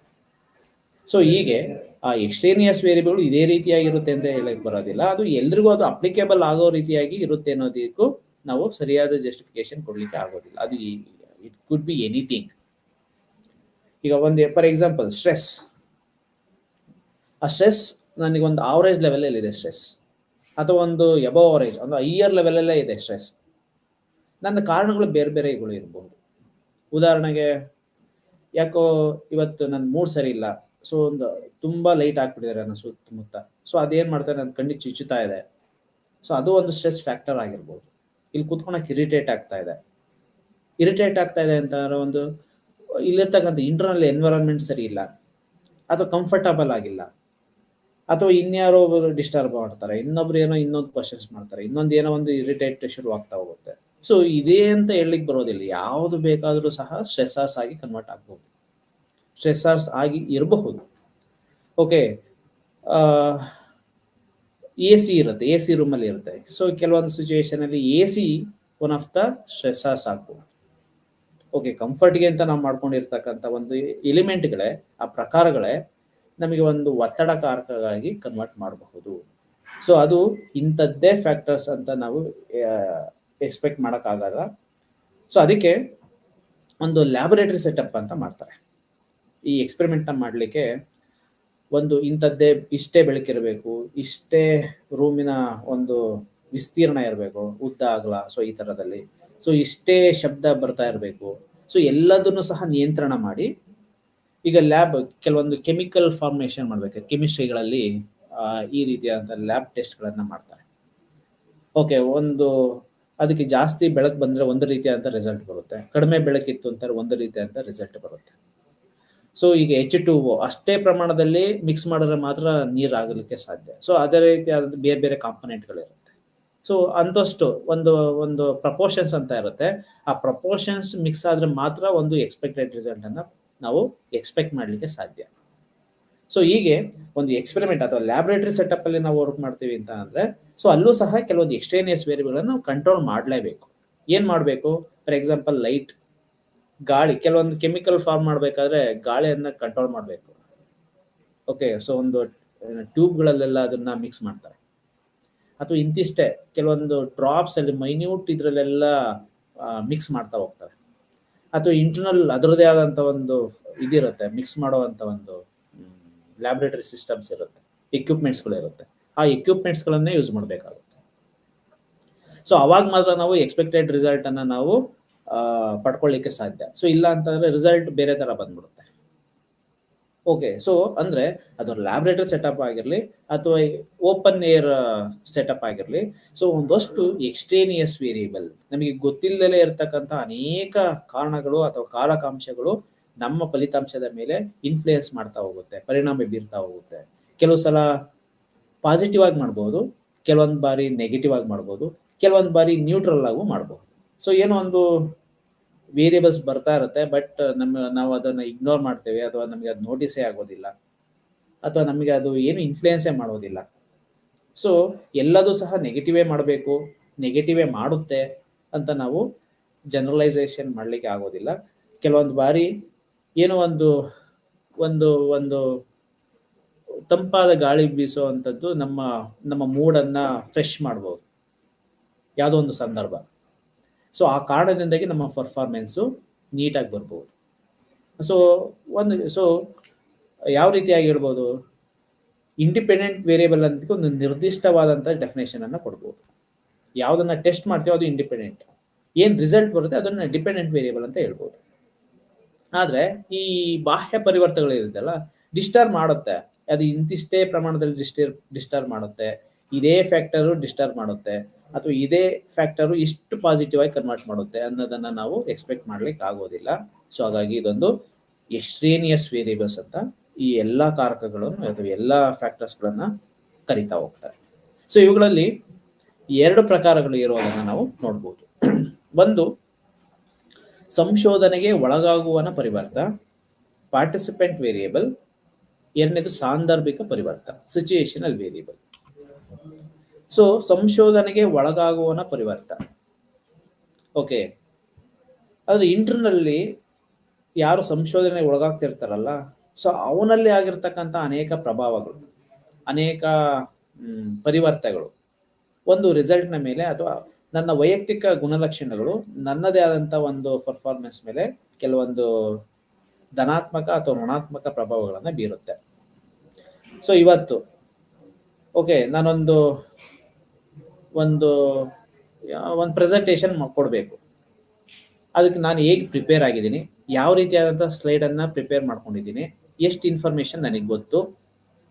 ಸೊ ಅದ್ರ ಜೊತೆಗೆ ಇವತ್ತಿನ ನನ್ನ ಮೈಂಡ್ ಸೆಟ್, ನನ್ನ ಮನಸ್ಥಿತಿ, ಉದ್ವಿಗ್ನತೆ, ಬುದ್ಧಿಶಕ್ತಿ, ಓಕೆ, ನನ್ನ ಮೂಡು, ಸೊ ಇಲ್ಲಿರ್ತಕ್ಕಂಥ ಇಂಟರ್ನಲ್ಲು, ಎಕ್ಸ್ಟರ್ನಲ್ ಸೆಟಪ್ಪು, ಓಕೆ, ಈ ಬರ್ತಾ ದಾರಿನಲ್ಲಾಗಿರ್ತಕ್ಕಂಥ ಕೆಲವೊಂದು ಕಿರಿಕಿರಿಗಳು ಅಥವಾ ಕೆಲವೊಂದು ಪ್ಲೆಸೆಂಟ್ ಆಗಿರ್ತಕ್ಕಂಥ ಎನ್ವಿರಾನ್ಮೆಂಟು. ಸೊ ಇದೆಲ್ಲದೂ ಸಹ ಸಂಶೋಧನೆಗೆ ಒಳಗಾಗುವನ ಪರಿವರ್ತನೆಗಳು ನನ್ನ ಫಲಿತಾಂಶದ ಮೇಲೆ ಅಥವಾ ನನ್ನ ಪರ್ಫಾರ್ಮೆನ್ಸ್ ಮೇಲೆ ಇನ್ಫ್ಲೂಯೆನ್ಸ್ ಅನ್ನ ಮಾಡುತ್ತೆ, ಪ್ರಭಾವವನ್ನು ಉಂಟು ಮಾಡುತ್ತೆ. ಸೊ ಅದನ್ನ ಸಂಶೋಧನೆಗೆ ಒಳಗಾಗುವನ ಪರಿವರ್ತ ಅಂತ ಕರೀತಾರೆ.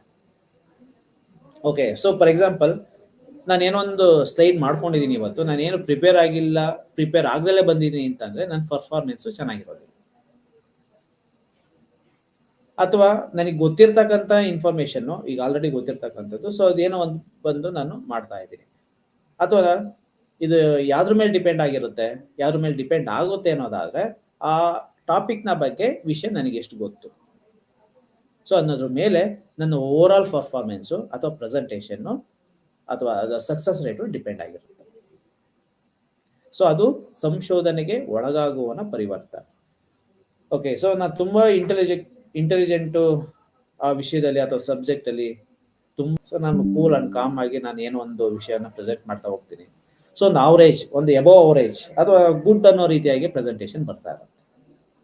ಅಂದ್ರೆ ಇದೆಲ್ಲ ಏನು ಇಂಡಿಕೇಟ್ ಮಾಡುತ್ತೆ ಅಂತಂದ್ರೆ, ಸೊ ಅವನಲ್ಲಿರ್ತಕ್ಕಂಥ ಗುಣಲಕ್ಷಣಗಳು, ಸೊ ಅವನಲ್ಲಿರ್ತಕ್ಕಂತಹ ಗುಣಲಕ್ಷಣಗಳ ಆಧಾರದ ಮೇಲೆ ಒಂದು ಪರ್ಫಾರ್ಮೆನ್ಸು ನಿಂತ್ಕೊಳ್ತಾ ಹೋಗುತ್ತೆ. ಸೊ ನಾನು ಪ್ರತಿಯೊಂದಕ್ಕೂ ಅಥವಾ ಯಾರೋ ಅಬ್ಸರ್ವ್ ಮಾಡ್ತಾ ಇದ್ದಾರೆ ಅಂತಂದಾಗ ಆಂಗ್ಸೈಟಿಗೊಳಗಾಗುವಂಥದ್ದು, ತುಂಬಾ ಜನ ಇದ್ದಾರೆ ಕೇಳುಗರು ಅಂತ ಅಂದಾಗ ನಾನು, ಅಥವಾ ಸ್ಟೇಜ್ ಫಿಯರ್ ಅಂತ ಇರುತ್ತಲ್ಲ, ಸೊ ಅಂತ ಮೂಮೆಂಟಲ್ಲಿ ನನ್ನ ಪರ್ಫಾರ್ಮೆನ್ಸ್ ಡೌನ್ ಆಗೋದು, ನಾನು ಹೆಚ್ಚಿನದಾಗಿ ಟೆನ್ಷನ್ ಮಾಡ್ಕೊಳ್ತಾ ಇದ್ರೆ ನನ್ನ ಪರ್ಫಾರ್ಮೆನ್ಸ್ ಕಡಿಮೆ ಆಗ್ತಾ ಹೋಗುತ್ತೆ. ಅಥವಾ ಒಂದು ವಿಷಯವನ್ನು, ವಸ್ತುಸ್ಥಿತಿಯನ್ನ ನಾನು ಬೇರೆ ರೀತಿಯಾಗಿ ಅನಾಲಿಸಿಸ್ ಮಾಡಿ ನನಗೆ ಕನ್ಕ್ಲೂಡ್ ಮಾಡಕ್ ಬರ್ತಾ ಇಲ್ಲ. ಸೊ ಆ ಕಾರಣದಿಂದಾಗಿ ನನ್ನ ಒಂದು ಪರ್ಫಾರ್ಮೆನ್ಸ್ ಕಡಿಮೆ ಆಗ್ತಾ ಇದೆ. ಅಂದ್ರೆ ಒಬ್ಬ ಏನ್ ಪ್ರೆಸೆಂಟ್ ಮಾಡ್ತಾ ಇರ್ತಾರಲ್ಲ ವ್ಯಕ್ತಿ, ಅವನ ಕಾರಣಗಳಿಂದಾಗಿ ಬದಲಾಗಿರ್ತಕ್ಕಂತಹ ಫಲಿತಾಂಶ, ಅದನ್ನ ನಾವು ಸಂಶೋಧನೆಗೆ ಒಳಪಡುವವನ ಪರಿವರ್ತ. ಸೊ ಇನ್ನೊಂದು ಸಾಂದರ್ಭಿಕ ಪರಿವರ್ತ. ಕೆಲವೊಂದು ಬಾರಿ ಸಂದರ್ಭಕ್ಕೆ ಅನುಗುಣವಾದಂತಹ ಕೆಲವೊಂದು ವೇರಿಯೇಬಲ್ಸ್ಗಳು, ಅಂದ್ರೆ ಎಕ್ಸ್ಟ್ರೇನಿಯಸ್, ನಾವು ಈಗ ಮಾತಾಡ್ತಾ ಇರ್ತಕ್ಕಂಥ ವೇರಿಯೇಬಲ್ಸ್ ಮೂರನೇ ವೇರಿಯೇಬಲ್ ಅಂತಂದ್ರೆ ಬಾಹ್ಯ ಪರಿವರ್ತನೆಗಳು, ಅಂದ್ರೆ ಎಕ್ಸ್ಟ್ರೇನಿಯಸ್ ವೇರಿಯೇಬಲ್. ನೇರ ಮತ್ತು ಅವಲಂಬಿ ಬಿಟ್ಟು ಉಳಿದೇ ಇರ್ತಕ್ಕಂತಹ ಪರಿವರ್ತನೆಗಳ ಬಗ್ಗೆ ಮಾತಾಡ್ತಾ ಇದೀವಿ. ಸೊ ಅದು ಯಾವುದೇ ರೀತಿ ಅದಕ್ಕೆ ನಿರ್ದಿಷ್ಟವಾದಂತಹ ಒಂದು ಕಾರಣಗಳು ಇರೋದಿಲ್ಲ, ಇಂಥದ್ದೇ ಇನ್ಫ್ಲೂಯೆನ್ಸ್ ಮಾಡುತ್ತೆ ಅಂತ ಎಕ್ಸ್ಪೆಕ್ಟ್ ಮಾಡಕ್ ಆಗೋದಿಲ್ಲ. ಓಕೆ, ಒಂದು ಬಿಲ್ಡಿಂಗ್ ಕಟ್ತಿರ್ತಾರೆ, ಸೊ ಯಾರಿಗ್ ಗೊತ್ತು ಅಥವಾ ಯಾರಿಗಿರುತ್ತೆ ಅದು ಕೊಲಾಪ್ಸ್ ಆಗಲಿ ಅಂತ? ಸೊ ಚೆನ್ನಾಗೇ ಇರಲಿ ಅಂತ ಕಟ್ತಿರ್ತಾರೆ. ಸೊ ಯಾವುದೋ ಒಂದು ಕಾರಣ ಕೊಲಾಪ್ಸ್ ಆಗ್ಬಿಡುತ್ತೆ. ಸೊ ಅದನ್ನು ಐಡೆಂಟಿಫೈ ಮಾಡಲಿಕ್ಕೆ ಆಗೋದಿಲ್ಲ, ಎಲ್ಲಿ ಲೂಪೋಲ್ಸ್ ಇದೆ, ಎಲ್ಲಿ ಏನೋ ಡಿಫೆಕ್ಟ್ ಇದೆ. ಎಂಥ ಇಂಜಿನಿಯರು ಕೆಲವು ಸಲ ಅಂಥದ್ದು ಎಷ್ಟೊಂದು ಏನೋ ಕೊಲಾಪ್ಸ್ ಆಗಿರೋದನ್ನು ನಾವು ನೋಡ್ಬೋದು. ಓಕೆ, ಸೊ ಅಂದರೆ ಕೆಲವೊಂದು ರಿಸಲ್ಟ್ಗಳನ್ನು ನಾವು ಎಕ್ಸ್ಪೆಕ್ಟ್ಗೆ ಸಿಗದೆ ಇರತಕ್ಕಂಥ ಅನೇಕ ಕಾರಕಾಂಶಗಳಿರುತ್ತೆ. ಅದು ಎಲ್ಲದನ್ನು ಸಹ ನಾವು ಬಾಹ್ಯ ಪರಿವರ್ತನೆಗಳು ಅಂತ ನಾವು ಕರಿತಾ ಹೋಗ್ತೀವಿ. ಎರಡನೇದು ಸಾಂದರ್ಭಿಕ ಪರಿವರ್ತನೆ. ಈ ಸಾಂದರ್ಭಿಕ ಪರಿವರ್ತನೆ ಅಂತ ಅಂದ್ರೆ ಸಂಶೋಧನೆಯ ಪರಿಸರದಲ್ಲಿ ಯಾವುದಾದ್ರೂ ಒಂದು ವಿಷಯಕ್ಕೆ ಸಂಬಂಧಿಸಿದಂತೆ ಕೆಲವೊಂದು ಪ್ರಯೋಗಗಳನ್ನ ಮಾಡ್ತಾ ಹೋಗ್ತೀವಿ.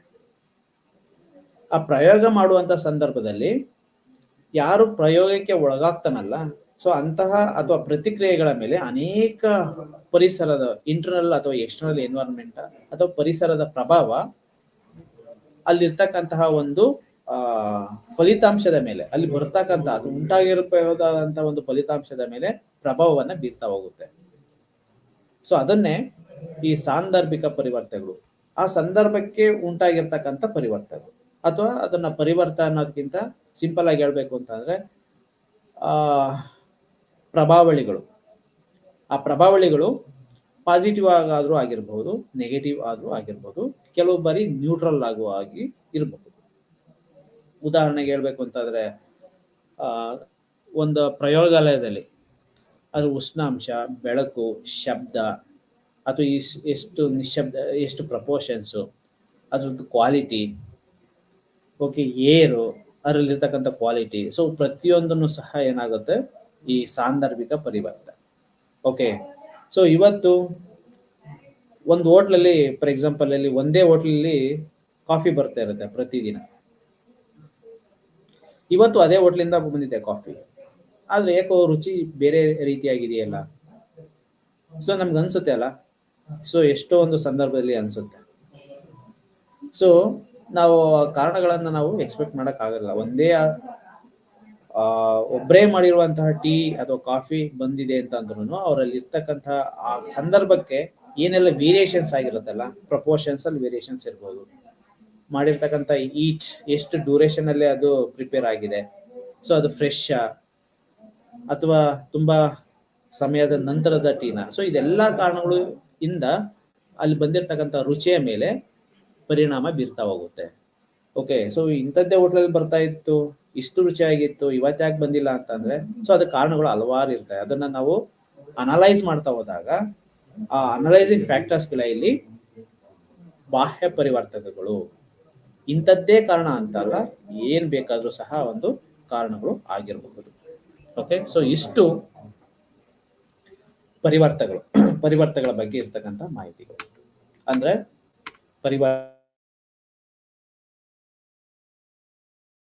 ಮಾಡಬಹುದು, ಅಷ್ಟೇ ವೇರಿಯೇಬಲ್ಸ್ಗಳು ಅನ್ಎಕ್ಸ್ಪೆಕ್ಟೆಡ್ ರೀಸನ್ಸ್ಗಳು ಸಹ ಇರ್ತಾ ಹೋಗುತ್ತೆ. ಫಾರ್ ಎಕ್ಸಾಂಪಲ್ಗೆ ಹೇಳ್ದ ಹಾಗೆ ಒಂದು ಬಿಲ್ಡಿಂಗ್ ಕೊಲಾಪ್ಸ್ ಆಗುತ್ತೆ ಅಂತ ಅಂದಾಗ, ಸೊ ಯಾರು ಸಹ ಕೆಲವೊಂದು ಬಾರಿ ನಿರೀಕ್ಷಣೆ ಮಾಡಕ್ ಆಗೋದಿಲ್ಲ. ಅಂತಹ ಅನ್ಎಕ್ಸ್ಪೆಕ್ಟೆಡ್ ರಿಸಲ್ಟ್ಗಳಿಂದ ಅನೇಕ ತೊಂದರೆಗಳಾಗಿರೋದನ್ನು ಸಹ ನಾವು ನೋಡ್ತಾ ಹೋಗ್ತೀವಿ. ಓಕೆ, ಸೊ ಪ್ಲೇನ್, ಒಂದು ಹೆಲಿಕಾಪ್ಟರ್ ಏನೋ ಒಂದು ಇದಕ್ಕಿದ್ದಾಗೆ ಕೊಲಾಪ್ಸ್ ಆಗ್ತಾ ಹೋಗುತ್ತೆ. ಸೊ ಎಲ್ಲದೂ ಚೆನ್ನಾಗಿತ್ತು, ಇಂಜಿನ್ ಚೆನ್ನಾಗಿದೆ, ಎಲ್ಲ ಪ್ರಾಪರ್ ಆಗೇ ಇದೆ, ಇನ್ಫಾರ್ಮೇಶನ್ ರಾಡಾರ್ಸ್ಗಳಿಗೆಲ್ಲ ಸಿಗ್ನಲ್ಸ್ಗಳು ಕರೆಕ್ಟಾಗಿ ಸಿಗ್ತಾ ಹೋಗಿದೆ, ಇದ್ದಕ್ಕಿದ್ದಂಗೆ ಕೊಲಾಪ್ಸ್ ಆಗಿದೆ. ಕಾರಣ ಏನು? ಸೊ ಕೆಲವೊಂದು ಬಾರಿ ಈ ಅನ್ಎಕ್ಸ್ಪೆಕ್ಟೆಡ್ ಥಿಂಗ್ಸ್ಗಳನ್ನು ನಾವು ನಿರೀಕ್ಷಣೆ ಮಾಡಲಿಕ್ಕೆ ಆಗೋದಿಲ್ಲ. ಸೊ ಇದೆಲ್ಲದೂ ಸಹ ಬಾಹ್ಯ ಪರಿವರ್ತನೆಗಳು. ಆ ಕಾರಣದಿಂದಾಗಿ ಏನಾಗಬಹುದು, ಕೆಲವೊಂದು ಬಾರಿ ನೆಗೆಟಿವೇ ಆಗಬಹುದು ಅಂತ ಏನಿಲ್ಲ, ಹಲವಾರು ಬಾರಿ ಅದು ಪಾಸಿಟಿವ್ ರಿಸಲ್ಟ್ ಅನ್ನು ಸಹ ತಂದು ಕೊಟ್ಟಿದೆ, ಅಥವಾ ಕೆಲವೊಂದು ಬಾರಿ ಅದು ನ್ಯೂಟ್ರಲ್ ಆಗೂ ಸಹ ಇದೆ. ಸೊ ಲರ್ನಿಂಗ್ ಅಲ್ಲಿ 3 ರೀತಿಯಾದಂತಹ ಲರ್ನಿಂಗ್ ಇದೆ. ಒಂದು ಅಥವಾ ಲರ್ನಿಂಗ್ ಟ್ರಾನ್ಸ್ಫರ್,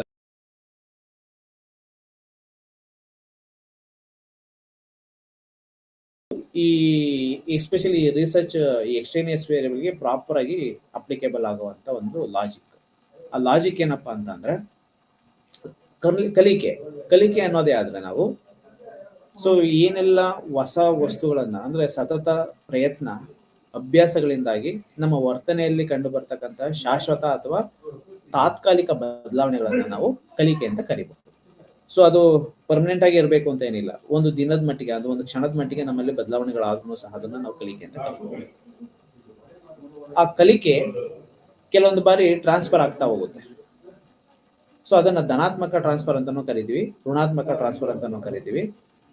ಕೆಲವೊಂದು ಬಾರಿ ಅದನ್ನ ಶೂನ್ಯ. ಸೊ ಏನು ಈ ಧನಾತ್ಮಕ ವರ್ಗಾವಣೆ ಅಂತ ಅಂದ್ರೆ, ಒಂದು ಕ್ಷೇತ್ರದ ಮೇಲೆ ಕಲ್ತಿರ್ತಕ್ಕಂಥದ್ದು ಅಥವಾ ಕಲ್ತಿರ್ತಕ್ಕಂಥ ಒಂದು ವಿಷಯ ಮತ್ತೊಂದು ವಿಷಯದ ಮೇಲೆ ಪಾಸಿಟಿವ್ ಇಂಪ್ಯಾಕ್ಟ್ ಅನ್ನ ಮಾಡ್ತಾ ಹೋಗುತ್ತೆ ಅಥವಾ ಸಹಾಯ ಮಾಡ್ತಾ ಹೋಗುತ್ತೆ. ಫಾರ್ ಎಕ್ಸಾಂಪಲ್, ಇವತ್ತು ಇನ್ನು ಸಿಂಪಲ್ ಆಗಿ ಹೇಳ್ಬಹುದು ಅಂತ ಅಂದ್ರೆ, ಸೈಕಲ್ ಕಲಿತಿರ್ತೀವಿ ಅಥವಾ ಸೈಕಲ್ ಕಲ್ತಿರ್ತೀವಿ, ನಾವು ಮೋಟರ್ ಸೈಕಲ್ ಅನ್ನ ಚಲಾವಣೆ ಮಾಡ್ಲಿಕ್ಕೆ ಈಸಿ ಆಗ್ಬೋದು.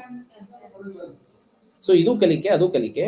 ಆದ್ರೆ ಒಂದು ಕಲಿಕೆ ಮತ್ತೊಂದು ಕಲಿಕೆಗೆ ಧನಾತ್ಮಕ ಸಹಾಯ ಅಥವಾ ಇಂಪ್ಯಾಕ್ಟ್ ಅನ್ನ ಮಾಡ್ತಾ ಹೋಗುತ್ತೆ, ಪಾಸಿಟಿವ್ ಇಂಪ್ಯಾಕ್ಟ್ ಅನ್ನ ಮಾಡ್ತಾ ಹೋಗುತ್ತೆ. ಅದನ್ನ ಧನಾತ್ಮಕ ಕಲಿಕೆಯ ವರ್ಗಾವಣೆ ಅಂತ ಕರೀತಾರೆ. ಸೊ ಇನ್ನೊಂದು ಋಣಾತ್ಮಕ ವರ್ಗಾವಣೆ. ಈ ಋಣಾತ್ಮಕ ವರ್ಗಾವಣೆ ಯಾವ ರೀತಿ ಅಂತ ಅಂದ್ರೆ, ಒಂದು ಕ್ಷೇತ್ರದಲ್ಲಿ ಅಥವಾ ಒಂದು ಸಬ್ಜೆಕ್ಟ್ ನಾವು ಕಲ್ತಿರ್ತಕ್ಕಂಥದ್ದು ಮತ್ತೊಂದು ಫ್ಯಾಕ್ಟರ್ಸ್ ನ ಮೇಲೆ ಋಣಾತ್ಮಕವಾದಂತಹ ಪರಿಣಾಮಗಳನ್ನ ಬೀರ್ತಾ ಹೋಗುತ್ತೆ. ಉದಾಹರಣೆಗೆ ಸಿಂಪಲ್ ಆಗಿ ಹೇಳ್ಬೇಕು ಅಂತ ಅಂದ್ರೆ, ನಾವು ಇಂಡಿಯನ್ ರೋಡ್ ಲೈನ್ ಸಿಸ್ಟಮ್ಸ್ ಎಲ್ಲ ನಮಗೆ ಗೊತ್ತಿದೆ. ಏನೋ ಲೆಫ್ಟ್ ಸೈಡ್ ಫಾಲೋ ಮಾಡಬೇಕು ನಾವು ಹೋಗುವಂಥವ್ರು. ಸೊ ಬರೋ ಅಂಥವ್ರಿಗೆ ರೈಟ್ ಸೈಡ್ ಅನ್ನ ನಾವು ದಾರಿ ಬಿಟ್ಕೊಡ್ಬೇಕು. ಈ 4 ವೀಲರ್ ಆದ್ರೆ ಯಾವ ರೀತಿ ಇರುತ್ತೆ, ಆ 4 ವೀಲರ್ ಒಂದು ಕಾರ್ ಅಂತ ಅಂದ್ರೆ, ಕಾರ್ನ ಬಲಭಾಗದಲ್ಲಿ ಸ್ಟೇರಿಂಗ್ ಇರುತ್ತೆ. ಸ್ಟೇರಿಂಗ್ ಬಲಭಾಗದಲ್ಲಿ ಇದ್ರೆ ಈ ಗೇರ್ ಸಿಸ್ಟಮ್ ಎಲ್ಲ ಲೆಫ್ಟ್ ಹ್ಯಾಂಡಿಗೆ ಸಿಗೋ ರೀತಿಯಾಗಿರುತ್ತೆ. ಲೆಫ್ಟ್ ಸೈಡ್ ಅಲ್ಲಿ ನಾವು ಫಾಲೋ ಮಾಡಬೇಕು, ರೈಟ್ ಸೈಡ್ ಆಪೋಸಿಟ್ ಡೈರೆಕ್ಷನ್ ಅವರಿಗೆ ಬಿಟ್ಕೊಡ್ಬೇಕು. ಸೊ ಇದು ಇಂಡಿಯಾದಲ್ಲಿ ಇರ್ತಕ್ಕಂಥ ರೋಡ್ ಲೈನ್ಸ್. ಅದೇ ಕೆಲವೊಂದು ವೆಸ್ಟರ್ನ್ ಕಂಟ್ರೀಸ್ಗಳಿಗೆ ಹೋದ್ರೆ ಆಪೋಸಿಟ್ ಇರುತ್ತೆ. ಅಂದ್ರೆ ನಾವು ರೈಟ್ ಸೈಡ್ ಅನ್ನ ನಾವು ಫಾಲೋ ಮಾಡಬೇಕು, ಲೆಫ್ಟ್ ಸೈಡ್ ಅನ್ನ ಆಪೋಸಿಟ್ ಡೈರೆಕ್ಷನ್ ಅವರಿಗೆ ಬಿಟ್ಕೊಡ್ಬೇಕು. ಅದೇ ಈಗ 4 ವೀಲರ್ ಗೇರ್ ಸಿಸ್ಟಮ್ ಯಾವ ರೀತಿಯಾಗಿರುತ್ತೆ ಅಂದ್ರೆ ವೆಹಿಕಲ್ದು, ಸೊ ಸ್ಟೇರಿಂಗ್ ಎಲ್ಲ ಬಂದು ಲೆಫ್ಟ್ ಸೈಡ್ ಅಲ್ಲಿ ಬರುತ್ತೆ, ಗೇರ್ ಸಿಸ್ಟಮ್ ರೈಟ್ ಸೈಡ್ ಅಲ್ಲಿ ಬರುತ್ತೆ. ನಾವು ಇಂಡಿಯಾದಲ್ಲಿ ನಾವು ಸತತ ಅಭ್ಯಾಸದಿಂದ ಏನು ಕಲ್ತಿರ್ತೀವಿ, ನಾವು ಒಮ್ಮೆಲೆ ಏನಾದ್ರು ವೆಸ್ಟರ್ನ್ ಆ ರೀತಿಯಾಗಿರ್ತಕ್ಕಂಥ ರೋಡ್ ಲೈನ್ ಸಿಸ್ಟಮ್ ಇರ್ತಕ್ಕಂಥ ಕಂಟ್ರೀಸ್ಗೆ ಹೋಗಿ ನಾವಲ್ಲಿ ವೆಹಿಕಲ್ ಚಲಾವಣೆ ಮಾಡ್ತೀವಿ ಅಂತಂದ್ರೆ, ಸೊ ಏನ್ ಮಾಡುತ್ತೆ, ಇಲ್ಲಿ ಕಲ್ತಿರ್ತಕ್ಕಂಥದ್ದು ಅಲ್ಲಿ ನೆಗೆಟಿವ್ ಋಣಾತ್ಮಕವಾದಂಥ ಇಂಪ್ಯಾಕ್ಟ್ ಅನ್ನ ಮಾಡ್ತಾ ಹೋಗುತ್ತೆ. ಸೊ ಓಡಿಸೋದಕ್ಕೆ ಅಂತ ಕೆಲವೊಂದು ಬಾರಿ ನಾರ್ಮಲ್ ಆಗಿದ್ದೇ ಓಡಿಸ್ಬೋದೇನೋ. ಸೊ ವೆಹಿಕಲ್ ಬರ್ತಾ ಇದಾವೆ, ಒಂದು ಸಿಟಿನಲ್ಲಿ ಓಡಿಸ್ಬೇಕು ಅಂತಂದ್ರೆ ಸೊ ತುಂಬಾ ಹೆದರಿಕೆ ಆಗ್ಬೋದು. ಹೆದರಿಕೆಯ ಜೊತೆಗೆ ಆಕ್ಸಿಡೆಂಟ್ಗಳು ಸಹ ಆಗ್ಬೋದು. ಅಂದ್ರೆ ಒಂದು ಕ್ಷೇತ್ರದಲ್ಲಿ ಕಲ್ತಿರ್ತಕ್ಕಂಥದ್ದು ಮತ್ತೊಂದು ಕಲಿಕೆಯ ಮೇಲೆ ಋಣಾತ್ಮಕ ಪ್ರಭಾವವನ್ನು ಬೀರ್ತಾ ಹೋಗುತ್ತೆ. ಅಂದ್ರೆ ಇಲ್ಲಿ ಪ್ರಾಕ್ಟೀಸ್ ಅಭ್ಯಾಸ ಆಗಿರ್ತಕ್ಕಂಥದ್ದು ಒಮ್ಮೆಲೆ ಅದರ ಆಪೋಸಿಟ್ ಆಗಿ ನಾವು ಚಲಾವಣೆ ಮಾಡಬೇಕು ಅಥವಾ ರೋಡ್ ಲೈನ್ಸ್ ಅನ್ನ ಸಿಸ್ಟಮ್ ಅನ್ನ ನಾವು ಫಾಲೋ ಮಾಡಬೇಕು ಅಂತಂದ್ರೆ ನಮ್ಗೆ ಅದನ್ನ ಇಮ್ಮಿಡಿಯೇಟ್ ಆಗಿ ಚೇಂಜ್ ಓವರ್ ಆಗ್ಲಿಕ್ಕೆ ಸಾಧ್ಯ ಆಗೋದಿಲ್ಲ. ಅದು ನಮ್ಮ ಪರ್ಫಾರ್ಮೆನ್ಸ್ ಮೇಲೆ ನೆಗೆಟಿವ್ ಇಂಪ್ಯಾಕ್ಟ್ ಅನ್ನ ಮಾಡುತ್ತೆ. ಅದನ್ನ ಋಣಾತ್ಮಕ ವರ್ಗಾವಣೆ ಅಂತ ಕರೀತೀವಿ. ಸೊ ಇದೂ ಅಷ್ಟೇ, ಬಾಹ್ಯ ಪರಿವರ್ತನೆಗಳು. ಸೊ ಎಲ್ಲದೂ ಸಹ ಋಣಾತ್ಮಕವಾಗಿ ಇರುತ್ತೆ, ನೆಗೆಟಿವ್ ಇಂಪ್ಯಾಕ್ಟೇ ಮಾಡುತ್ತೆ ಅನ್ನೋ ರೀತಿಯಾಗಿರೋದಿಲ್ಲ. ಕೆಲವೊಂದು ಬಾರಿ ಪಾಸಿಟಿವ್ ಇಂಪ್ಯಾಕ್ಟ್ ಅನ್ನು ಸಹ ಮಾಡ್ತಾ ಹೋಗುತ್ತೆ. ಅದೇ ರೀತಿ ಶೂನ್ಯ ವರ್ಗಾವಣೆ ಅಂತಂದ್ರೆ ವೆರಿ ಸಿಂಪಲ್. ನಾವೊಂದು ಆರ್ಸ್ ರೇಸ್ ಅನ್ನ ಕಲಿತೀವಿ, ಕುದುರೆ ರೇಸ್ ಅನ್ನ ಕಲಿಬಹುದು. ಒಂದು ಏರೋಪ್ಲೇನ್ ಕಲಿಬಹುದು. ಸೊ ಇದು ಆ ಏರೋಪ್ಲೇನ್ ಕಲಿಯೋದಕ್ಕೆ ಯಾವುದೇ ರೀತಿಯ ಅಂತ ಧನಾತ್ಮಕವಾಗಿಯೂ ಇಂಪ್ಯಾಕ್ಟ್ ಮಾಡಲ್ಲ, ಋಣಾತ್ಮಕವಾಗಿಯೂ ಸಹ ಇಂಪ್ಯಾಕ್ಟ್ ಮಾಡೋದಿಲ್ಲ. ಇದೇ ಬೇರೆ ಅದೇ ಬೇರೆ. ಅಥವಾ ಒಂದು ಕ್ಷೇತ್ರದಲ್ಲಿ ಕಲ್ತಿರ್ತಕ್ಕಂಥದ್ದು ಮತ್ತೊಂದು ಕ್ಷೇತ್ರದ ಮೇಲೆ ಸೊ 0 ಇಂಪ್ಯಾಕ್ಟ್ ಮಾಡುತ್ತೆ. ಅದು ಪಾಸಿಟಿವ್ನು ಮಾಡಲ್ಲ, ನೆಗೆಟಿವ್ನು ಮಾಡಲ್ಲ. ಓಕೆ, ಸೊ ನಾವೇನೋ ಬರಿತಾ ಇರ್ತೀವಿ, ಬರವಣಿಗೆ ಅನ್ನೋದು ಒಂದು ಕಲಿಕೆ. ಕಂಪ್ಯೂಟರ್ನಲ್ಲಿ ಏನೋ ಒಂದು ವರ್ಕ್ ಮಾಡ್ತೀವಿ. ಓಕೆ, ಸೊ ಅದು ಬರವಣಿಗೆಯ ಶೈಲಿ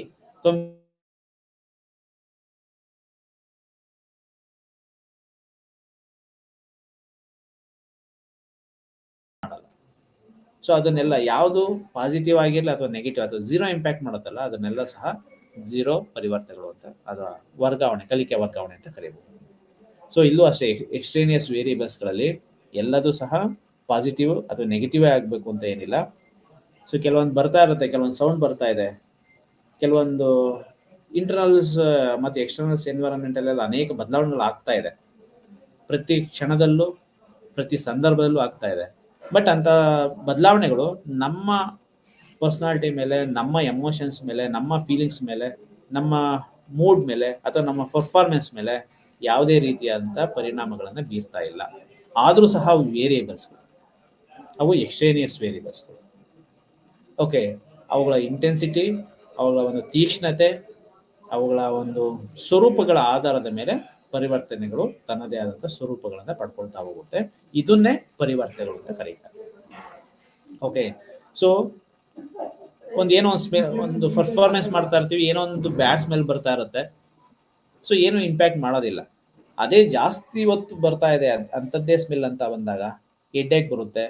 ಸೊ ಹೆಡ್ಏಕ್ ಬಂದರೆ ರಿಲ್ಯಾಕ್ಸ್ ಆಗಬೇಕು ಅನಿಸುತ್ತೆ, ಕಾಫಿಗೆ ಹೋಗ್ಬೇಕು ಅನಿಸುತ್ತೆ, ಆಚೆ ಹೋಗ್ಬೇಕು ಅನಿಸುತ್ತೆ, ನಮ್ಮ ಪರ್ಫಾರ್ಮೆನ್ಸ್ ಕಡಿಮೆ ಆಗ್ತಾ ಹೋಗುತ್ತೆ. ಸೊ ಅದು ಎಷ್ಟೊತ್ತು ಬರ್ತಾ ಇದೆ, ರಿಪೀಟ್ ಆಗ್ತಾ ಇದೆಯಾ, ಅದರದ್ದು ಇಂಟೆನ್ಸಿಟಿ, ಒತ್ತಡಗಳು ಎಷ್ಟಿದೆ, ಸೊ ಇದರ ಆಧಾರದ ಮೇಲೆ ಈ ಪರಿವರ್ತನೆಗಳು, ಬಾಹ್ಯ ಪರಿವರ್ತನೆಗಳು, ಅದರದ್ದು ಇಂಪ್ಯಾಕ್ಟ್ ಅಥವಾ ಪರಿಣಾಮಗಳು ನಿರ್ಧಾರ ಆಗ್ತಾ ಹೋಗುತ್ತೆ. ಸೊ ಇದನ್ನೇ ನಾವು ಪರಿವರ್ತಕಗಳು. Okay, variables. ಸೊ ಇಲ್ಲಿಗೆ ಸಮಯ ಮುಗ್ದಿದೆ, ಅದೇ ರೀತಿ ಟಾಪಿಕ್ ಮುಗ್ದಿದೆ. ಎಲ್ಲರಿಗೂ ಧನ್ಯವಾದಗಳು. ನಮಸ್ಕಾರ.